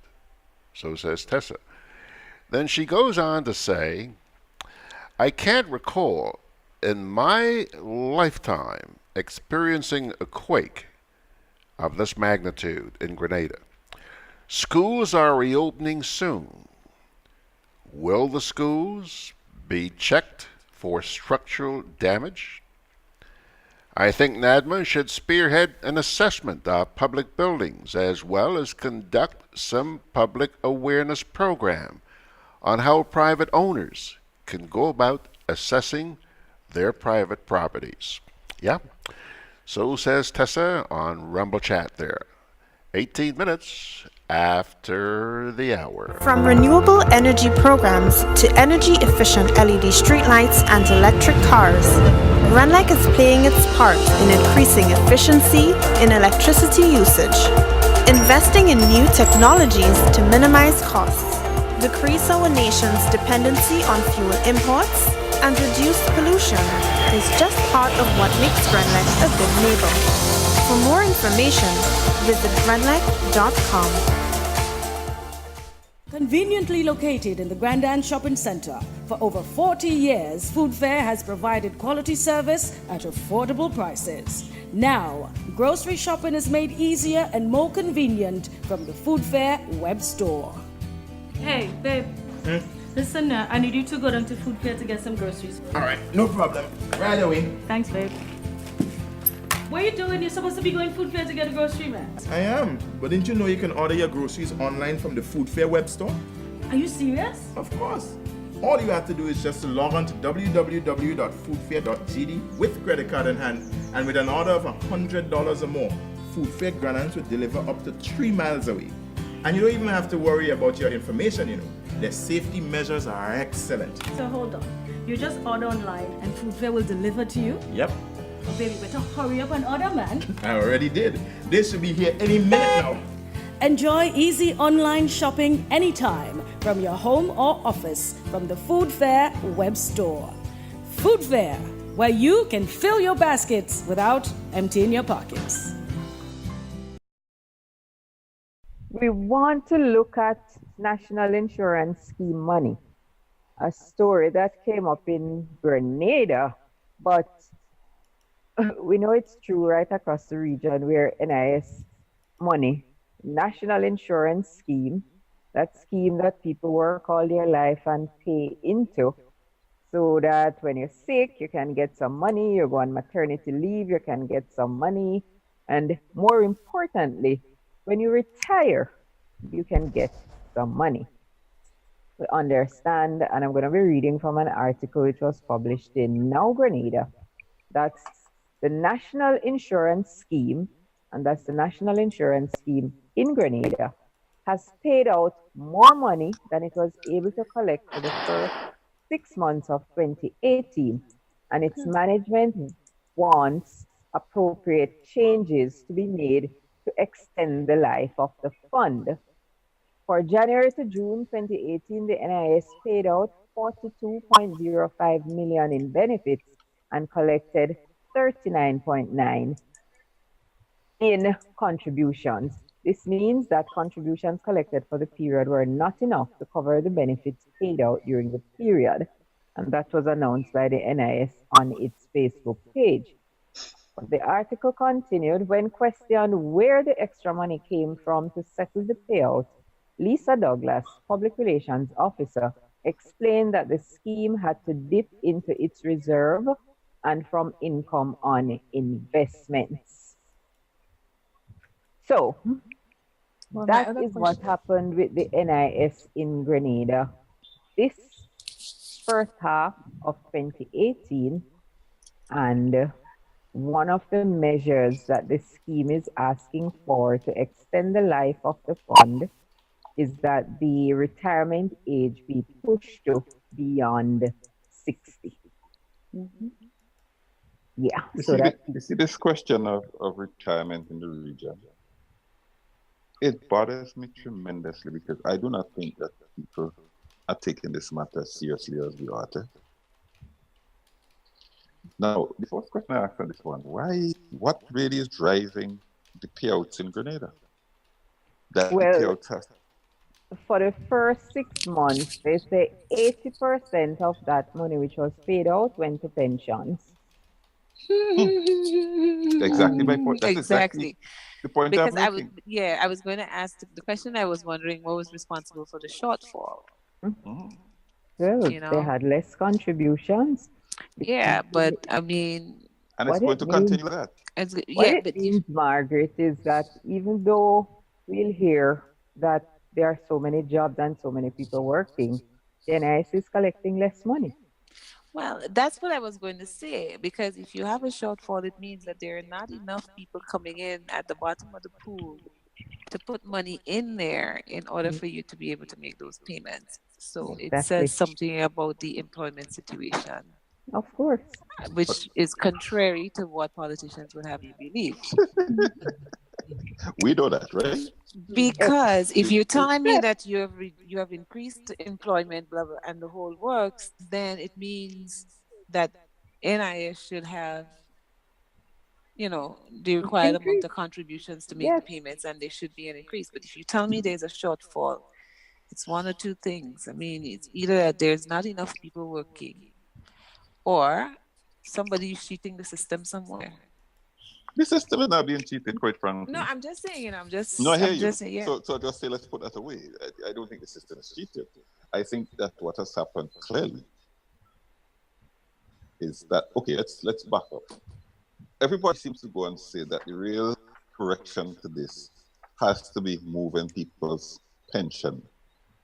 people's retirement age. I disagree.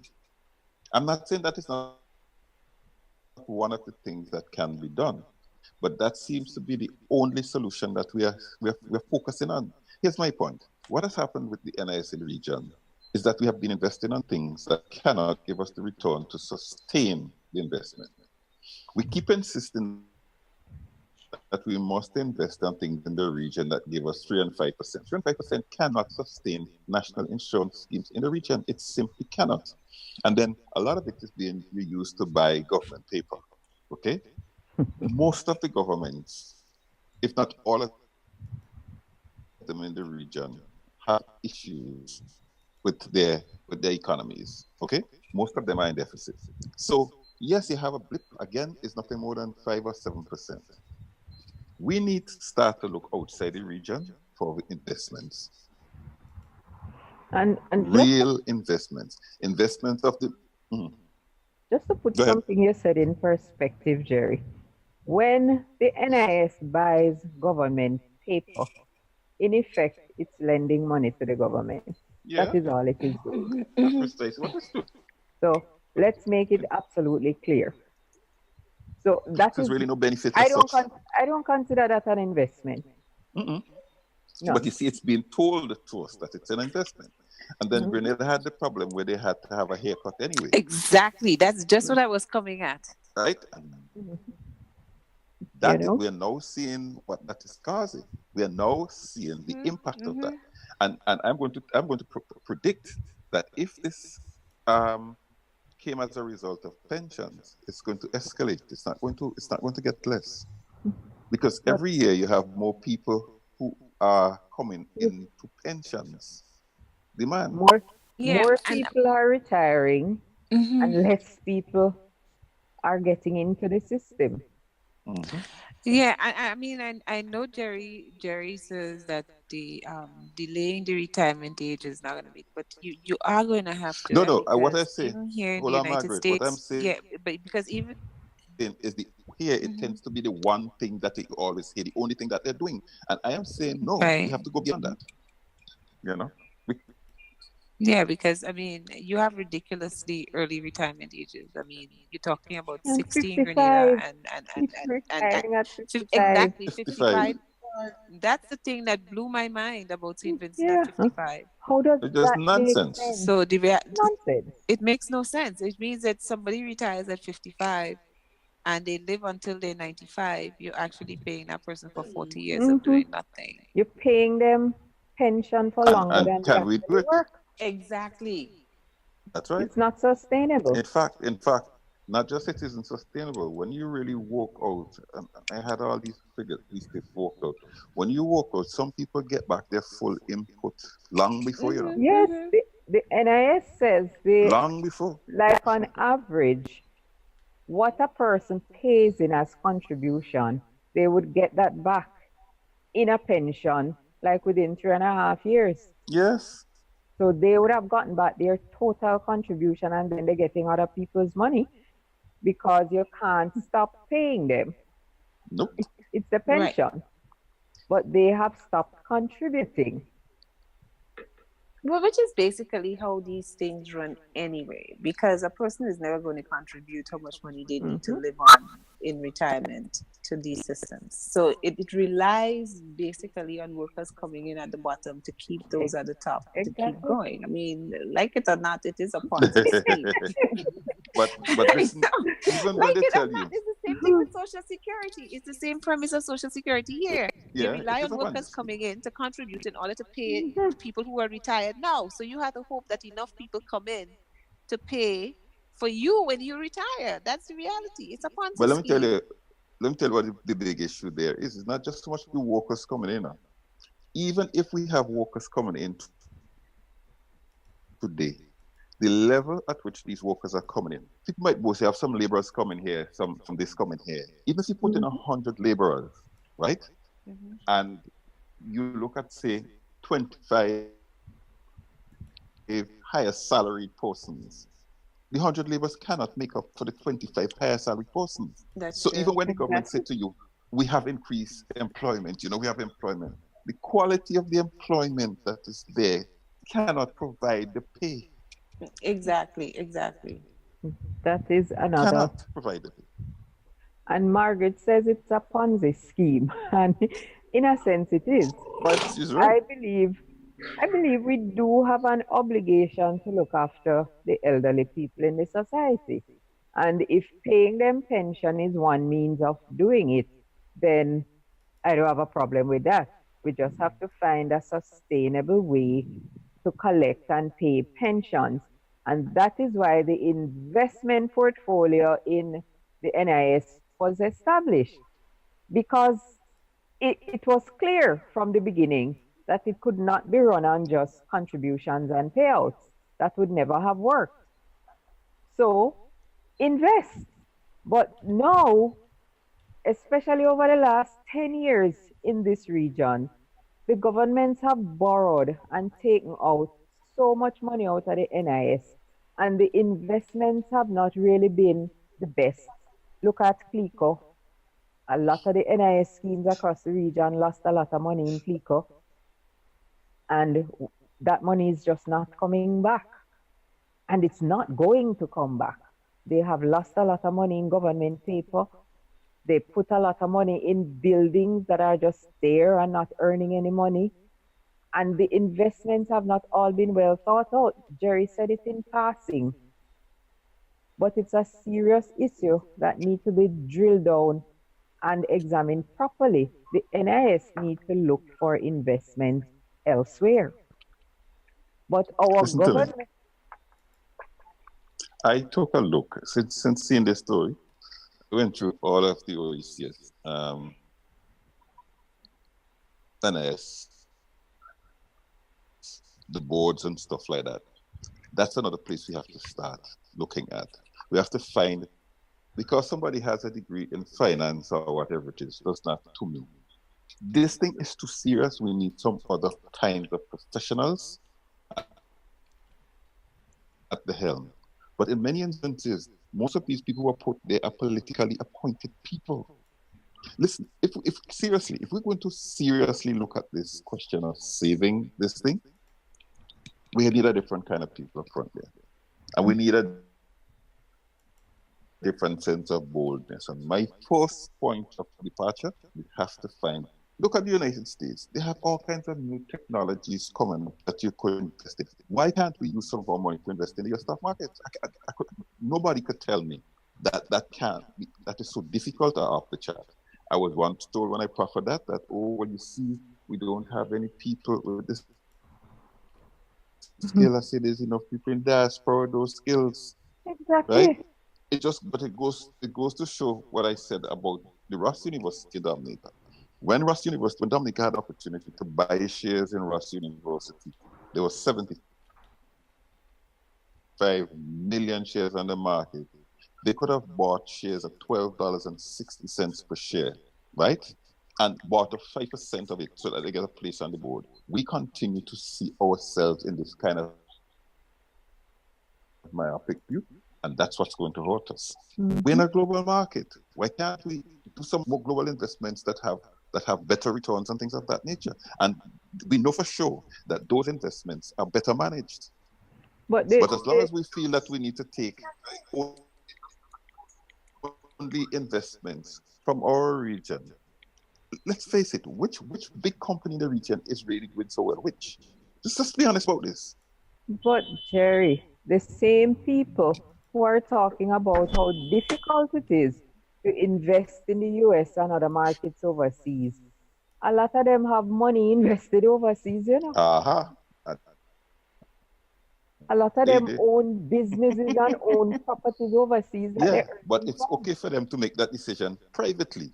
But there's always an excuse when it comes for the country's money. But then when you're playing with your own money is one thing, you know. When you're playing with somebody else's money is a different story too. Yeah. No, but it's not playing. When if I go in there to invest, I'm going to do all the same things that I would do if I'm looking after your money. Mm-hmm. And I'm saying it's not like we're guessing, because what I'm talking about here is what other countries do, what other companies do. So we're not going into territory that is totally unknown. They have management companies that can look after these things for you. But once we continue to look in a region, this region don't have no big business with. And first of all, okay, stop, pull up. Which stock exchange in this region are you going to invest in? Which one? No, the Jamaica Stock Exchange. Okay, all right, fine. Keep going. But OECS has a so-called stock. Nothing moves on it. It's an academic thing. Nothing. It's academic. Yeah, but you see, the thing is, do they also make it very user unfriendly? That's my point. It's academic. All right. Mm-hmm. Right now, I mean, anybody here could basically buy stock in this country without going through a broker, right? I can't buy stock on the stock exchange in the Caribbean without having to have somebody do it for me, as though they think I'm an idiot. I mean, companies here even make it possible for you to invest directly with the companies. In fact, my first shares of stock that I bought here was not bought on the market; it was bought directly from the company, and I will always credit Essence, that Essence had a piece on finance and investing in companies, because at that point I never knew that you could, invest directly with some companies, and there were companies that had investment programs. You didn't need to go through that. And yeah, I researched it and found it, and I bought the stock directly from the company, directly from the And company. Invest and your remember, money. this is about Every the month you 50th invested portfolio she some, and has, you eh? invest some, and you She has about invest some. 50 portfolios Yeah, since, eh? right. Yeah, God, the other right. night she But boasting I'm about just Apple. saying, I, but I'm just saying though, you try to buy something on that stock exchange there. You can't Can. sell without going through somebody. In order for you to sell, you had to find a buyer. I mean, what kind of thing is that? Listen to me. Listen to I me. mean, The Bank of St. Vincent sold some. They had this issue between St. Vincent stuff, and they sold some shares. The returns on the thing that you get is 85 cents, and they write a check for that, which I think is ridiculous. Don't tell me no, and I have it. the cost of the stamp is more than the check. Right. So the So bottom line my is, point is, we have to look external to the region if we're looking for any serious. You see, everybody is telling us and treating us as if the world is a global space, but we continue to operate in our world as if the world is just this space. The global market is making demands on us, but we're not stepping back out and say, well, fine, let's enjoy some of the fruits of the global market. and one of the things with the NIS money as well, Jerry, don't bother leave this out of the mix. The governments of the region don't want that money invested anywhere where they can't get access to it. Because They can't touch it, eh? exactly so. But if they're going to go into structured investment outside of the region, there are rules that apply. In this Probably is that we need to region, tell people to get the money out of the region. right, because in this region, we just make up the rules as we go along, and anything we want to do, we make some rules to support it, and we do it. If we have to go into parliament to change some law to suit something that we want to do, we do it.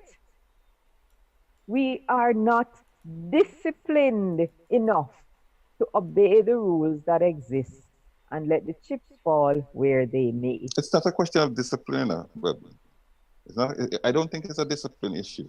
I think it has to do that whenever politics drives, we seem to think that we need to do whatever it is in for our political survival. It has nothing to do with discipline. So governments will go. No, I don't call it indiscipline. They know exactly what they're doing. Of course they know what they're doing. Good. So me call it discipline. It's a different kind of thing in my book, okay? But here, okay. Here's what. Governments go. You see, the first thing that needs to happen is the mindset, and I'm hoping this happens now. The mindset of who money it really is. The average man on the street continues to treat his NIS or her NIS money as if it is government money. And government's attitude to the money is like if it's theirs. Until the common man who's the shareholders understand that is my money, he will then start to demand that government treats his money differently. And by extension, all the money that government spends, taxpayers behave as if it's not their money. So exactly. We pay taxes, we make our NIS contributions, and then we just stand back and let the people who govern the country do what they want. See, the taxes might be a different thing, because the taxes, you might have this kind of pluralistic thing about it. But when it comes to your NIS, it's your own. Not global about that. Because when they come to do the computation, it's a personal thing. And once we continue to let governments act as if it is their money, that they can make decisions upon when they like, they will continue to do it. And when whatever it is they put the money in fail, them gone. Right? Or like happened in Grenada, they ask for tax for a haircut. And for those people who don't understand what haircut means, it means that instead of putting back the full amount, they chop off a piece and say we can't pay back the full amount, we pay back 70% of it. So 30% of people's money just goes down the drain. That's the end of that story. never coming back. And There's no coming back. if the NIS in Grenada is in this kind of trouble, that it has to go in its reserves, because I noted carefully what the PRO said. It's not just that they had to dip into returns and investments, they had to go into the reserves. What is that saying? So that is saying that they are even sharpening the reserves now. Exactly. And if they have to go in and take out that money, where is it going to come from to go back there? It's not going back. When you're not collecting enough, it can't go back. It's not going back. It's like, somebody who is working and earning $500 a month, and they come and ask you to lend them $1,000, and you go and lend them. How they going to pay you back? They can't. They will never be able to pay you back. So, and this is a situation which we know is not just in Grenada, is not just in St. Vincent, but here it is now. People may have collected their money, but they need to look beyond the fact that they get the money and look to where the money is coming from. What the NIS has done over this past 6 months, it's not sustainable. It's absolutely not sustainable.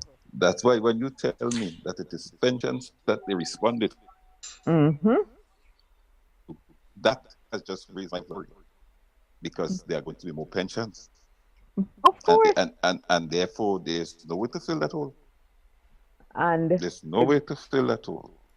And the government made the political promise in the height of the campaign season to deal with all of the outstanding pensions from 1983 till now, which everyone knows is millions of dollars. And then they made a commitment now to pay a certain class of people. Those people should have been paid since last month, I believe. And once you put those payments into motion, you can't stop. So that's an additional cost. It has not clearly been outlined, or I certainly have not heard. I don't know if George has heard exactly where and how this money is going to come from to pay these people, because I don't know that the government has a pension scheme outside of the NIS. I don't know that. Even though the Constitution says that these people are entitled to a state pension, where does the money come from? Exactly. Entitlement is not automatic. That automatically you get the money. Exactly. So where does the money come from to make these payments? And this one-off payment, which I think amounts to, what was it, $17 million or something? Let me not go back to figures again before I get myself in trouble. But the bottom line is that the commitment was made to pay these workers coming out of a lawsuit which one public servant had filed, and of course she won the case. The court says she's entitled to be paid. And the way the law works, by extension, there were a number of other people who would have benefited because of that ruling. And the government, during the heat of the election campaign, said, oh yeah, of course they're going to get the money. And after the ballots were counted, they're catching their tail to find the money to pay. So they made a commitment to pay by the end of July, it was. So I expect that those people would have been paid. But how do you continue this process? Where is the money going to come from? And every single year, you're going to have more people added on to this, which means the bill keeps getting bigger. Listen, pension is not a one-off payment. No, it's not. And so what? If the government agrees, just to be blunt about this, I personally cannot see how the Grenadian government can make good that commitment. I cannot see it, knowing the state of the Grenada economy. Okay? So how are they going to play that game? We all have to wait and see. It's too steep. The MOU was signed with the unions on the eve of the election. And the and then the union said, something came up and they said, boy, look like the government want to backtrack on what they had agreed to in the MOU. But I said it before, the eve of the election is no time to sign no MOU for But listen to nothing. me, isn't it the same thing happening in Barbados? They ain't sign up for them, tell them that they're going to get salary increase and no layoffs. What's happening now? Exactly I mean, so. that big people You just cannot do those things get in so an stupid, election amazes me. campaign. Amazes me. So you're telling me that when I come into office, whatever the state of play is, I must get my demands? Yeah, that is just total rubbish. Or you're sitting in the office of government for 5 years and you couldn't do it. And 2 weeks before an election, all of a sudden you find the wherewithal to be able to commit to doing these things. And I don't know what's wrong with our people. We just allow ourselves to get caught up in the hype and the empty Yeah, talk. And somehow, because you get the people who excited, supposed to be the leaders of these institutions like the union and unions and stuff are the ones who telling the people that it's okay. None yes, of those things, when I saw them, I said I had any confidence. I laughed. yeah, man. I It's laughed pure and I politicking. wondered, I'm like, what's the matter with the unions? What is the matter with the unions? If the government if the pre-election government decide that all of a sudden we are able to do all these wonderful things, that's okay. Nothing gonna change. Nothing is going to change within the few days or the few weeks of the election. You say, okay, fine, we understand. When you settle down and stop campaigning, we'll sign the MOU. That is what you Yeah, need to really? do. Really? Man, listen to me. I looked at the Grenada situation. Let me just start with Grenada because I followed the election, right? And when I heard that, I said, it's okay. You see Barbados? When the Barbados government, the former government agreed to pay the clerical workers $96 million, and they were going to borrow it. I said, boy, that is aspirational. Can't be nothing more than that.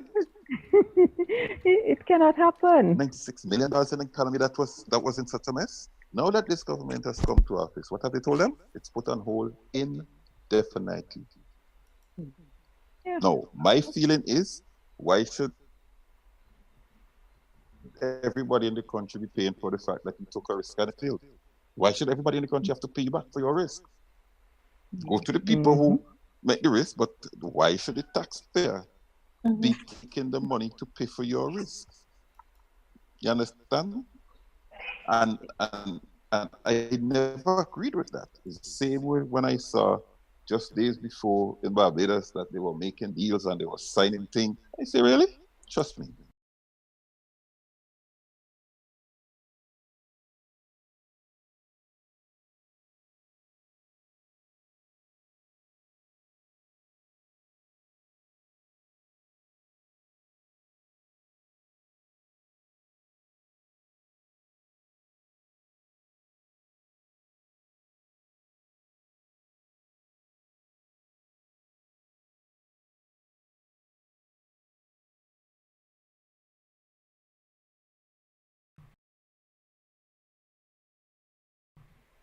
Right, and as we wrap up in our last few minutes of the program, we were looking at the whole situation with the gimmicks with the pension and playing games with people's money, because that's exactly what it is, take people money and play games with it and people's reaction. But one of the things I say is that we're just too gullible as people. And we fall for the same line over and over and over again. At what point are we going to take responsibility for our actions and for our finances and say, you can't come tell me that again? No, sir. That's my point. It's like the same point I made recently about crime. We continue to blame the government and the police for crime. Doesn't the society have a responsibility? Yes. And it is something more and more that we are shying away from because we feel. I saw a situation a couple of weeks ago in Carnival where there was a killing in the crowd, and this guy was saying, "So where are the police? Where are the police?" As if there's a police supposed to, yeah, the police In the supposed to be crowd? there. Yes, in the Mm-hmm. crowd. And he argued that it happened because there was no police. Oh, That the police really? should be everywhere. And Yeah. that mentality tells you everything, Mm-hmm. right? That we do not want to take responsibility for For our all own issues. actions. Yeah. Exactly. And sadly, we believe the lie of the politicians that, oh, put us into office and we'll fix crime. Wait. And that's exactly the point I'm making. How can someone come and tell you the same thing over and over and over again and has not demonstrated any way how it will be different this time? And you just believe it again. We're too gullible. Exactly. Too And gullible. once we hear something that we want to hear, we don't care if it's true, we don't care if it's realistic, we don't care if it's practical. We like what we hear, and so we jump up and we shout, Hallelujah, Amen. Yeah, because we it's what think we want when to it hear. doesn't work, we could blame somebody for it if it Yes. doesn't work. Yes, instead of taking responsibility for it and looking at it and say, no, this is a lot of money we're talking about here. And yes, I want my money. I want to be paid. But I don't want you to promise me that I'm going to be paid. I want you to show me practically how I'm going to be paid. Just like when you Seeing go in that the we love bank for a promises. loan. Yeah, we like the promises. Now watch nothing, man. You'll get your money. How? And we keep buying the line over and over. But now that the NIS has come out and say, boy, this is it. And you realize people on Facebook and other parts of social media making all kind of talk and confusion because the woman says she hear with her mouth. And the NIS come out and say, we have no money to give you. Yeah, And hear a that's song about that. not a sound. Not a sound. That And has that is not. what really upsets me every time. Mm-hmm. The issues that we're supposed to get very vocal about, we don't. Mm-hmm. Well, Say probably nothing. because you know what? Probably because it hasn't hit the hit people individually yet. Sometimes things like that you wait until it hits you, and when it hits you, then you wake up and you make noise. So You're right about that, because I'll tell you what I watched in St. Vincent. When the former administration was leaving office, they had made changes to make some changes to the same pension plan. Because one of the problems that is happening in St. Vincent is that government workers are entitled to two pensions: the pension from the consolidated fund and also the pension from the NIS. Now, it has been stated again and again that if the government met its commitment for the pensions from the consolidated fund, it will wipe out the economy. In a similar situation, when you look at it to what Grenada situation, right? And they've been saying this increasingly. The government Prime Minister Mitchell then made the move to move everybody onto the one pension. When Ralph and Company came with the roadblock revolution, that's one of the things they demanded that be recanted. Some of the leaders in that ODD thing are people now making noise about their pension. I watch them and I laugh. Say, because now some of them are going to go home at 55, but they cannot start to get pension until they're 60 something. So their question is, so what do we do now? Mm-hmm. Yeah, but if you didn't think about that. So back up here. So even if they retire at 55, the pension doesn't get paid out until 60 That's something. Right. Mm-hmm. So then what's the purpose of retiring Thank at you 55? very much. But nobody is asking those questions. Over all the years, you're saying to people, but come on, guys, think. Know that I responded to what you say, Margaret. Know that they are in the pickle. They want something done about it. And I'm smiling. Yeah. Yeah, because you basically send people home for 10 But years. to do what? So what has happened, let me tell you what has happened in the case of St. Vincent, is that people know, especially when they come towards the end, get very politically conscious and go all out to show their allegiance so that they can get extra 2-3 years.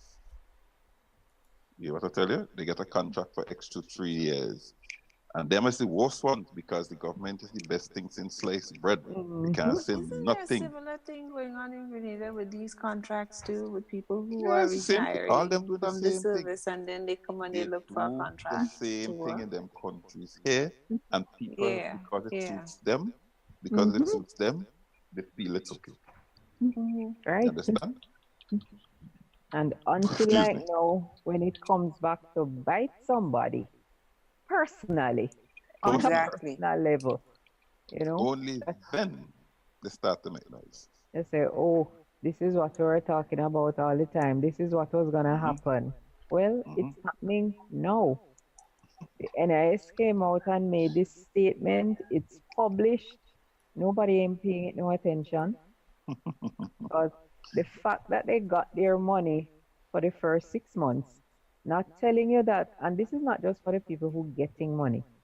The younger people who are working now and paying into the scheme have not looked at this report to say, well, if they're dipping into the reserves now, what's going to happen in the next 10 years or 15 years if I get to pension age? Nobody thinking about it. Hmm. But here's the next question, Bev.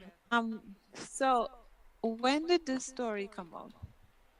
This story, let me tell you the During date when this one was this week published. The or one, late yeah, last it's week. just this week. The one I was reading from. Let me just look back on that date and tell you.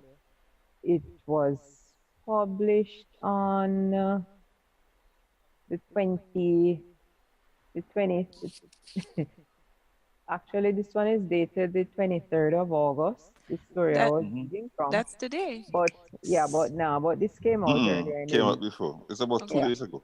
yeah, about 2 days ago. The reason I'm asking is, how did the other media cover this story? I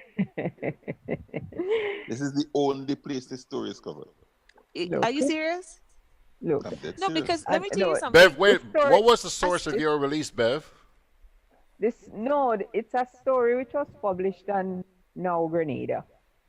I Right. don't know that any news And release has been they took issued it from the anywhere. NIS page. It was And on they the took it NIS news page. Okay. right, Okay. NIS Facebook page. Facebook See, page, So right. because the reason I'm asking all of these questions is because I could not, for the life of me, since I've been living in this country, see a story like that broke where Social Security would announce that, guess what? We collected less money that we paid out. Let me tell you something. That would have been all over this country. People would have been terrified into But hearing that's that we what would not be able. thank So you. this is Thank you, what I Margaret. just don't Thank you, understand. That's Margaret. the reason Thank why you. I'm Thank you. asking all these Thank questions you. about when did it break, what coverage did it get in the media, and stuff. I mean, so the reality is that probably the average person in Grenada doesn't know what's going on with that They money. think it's government's money. They don't realize that their payments are in jeopardy right now because guess what? There's no coverage in the media of this. This is a big thing because A there are many huge thing. people who depend on their pensions to live. of The course, only plan they have for retirement is that government pension. There is no other plan, nothing else saved. And a lot of these people are now paying off mortgages. Mm-hmm. oh yes, So that is a because big story. when you A retire, massive story. when you retire at the age of 55, chances are you don't finish pay your mortgage as yet. And No. some of these people also have children in college. Yes. Some have children in school, School ain't so bad as the college part. you know. No, but I mean, when they're still in school, college don't come yet. I agree. So that's what I tell you, they're so bad. It don't feel so No, bad. but the ones who have the children in college, at least they may have another year or two to go. Yeah, But the I ones hope in them school others. don't start Well, yet. what is George is telling us? We have 1 minute, I think. Really, George throwing us Yes. off. Yes. Folks, thank you very much once again for joining us for another edition of Make Me Chat. And as you see, we got stuck in here on this pension and NIS thing. This is serious business, very serious business. Serious business, very serious business. George really didn't throw them out. Folks, some very thought provoking discussions. which took place on Thursday night of last week. And if you've never joined us for Make We Chat, be sure to join us at 8 o'clock on Thursday evenings. And by the way, just a little heads up here that starting not tomorrow, but 1 week from tomorrow, brand new program, Good Day Grenada, on Facebook, starting at 9 o'clock in the morning. You'll be hearing more about that on the website and wherever. Thanks a lot. Let's take a quick little break here, and we'll come back and wrap it up. From renewable energy programs to energy-efficient LED streetlights and electric cars, Grenlec is playing its part in increasing efficiency in electricity usage, investing in new technologies to minimize costs, decrease our nation's dependency on fuel imports, and reduce pollution is just part of what makes Grenlec a good neighbor. For more information, visit grenlec.com.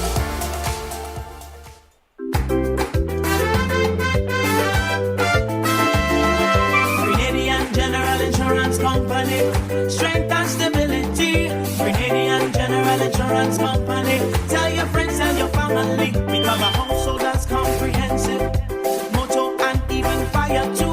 Contractors all risk burglary, public liability, professional indemnity, directors liability, and wait, we still have more.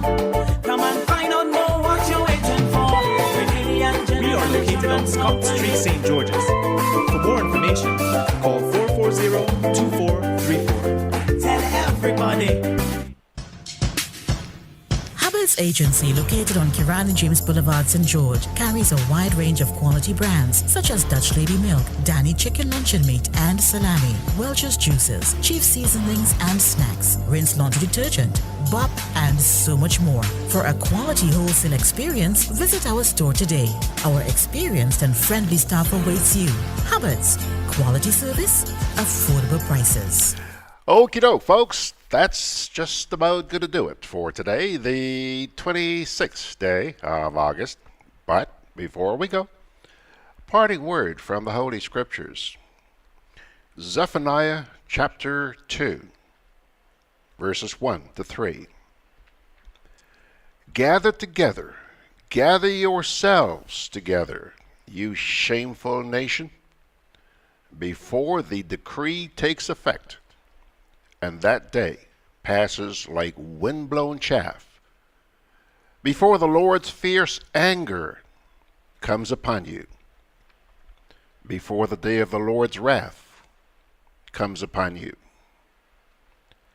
Seek the Lord, all you humble in the land, you who do what he commands. Seek righteousness, seek humility. Perhaps you will be sheltered on the day of the Lord's anger. Zephaniah chapter 2, verses 1, 2, and 3. Pilgrims, this program is going to be rebroadcast on Grenada Broadcast this evening at 6 o'clock. And, of course, will be up on the Facebook website very shortly. And later on today, it's also going to be up on YouTube. Thank you so much for joining us. Francis, thanks a lot for coming by this morning. Nice to have you. And I do send God's blessings upon you, my dear friends. Please join me tomorrow morning at 7 o'clock for your chime update at 7 o'clock. Take care.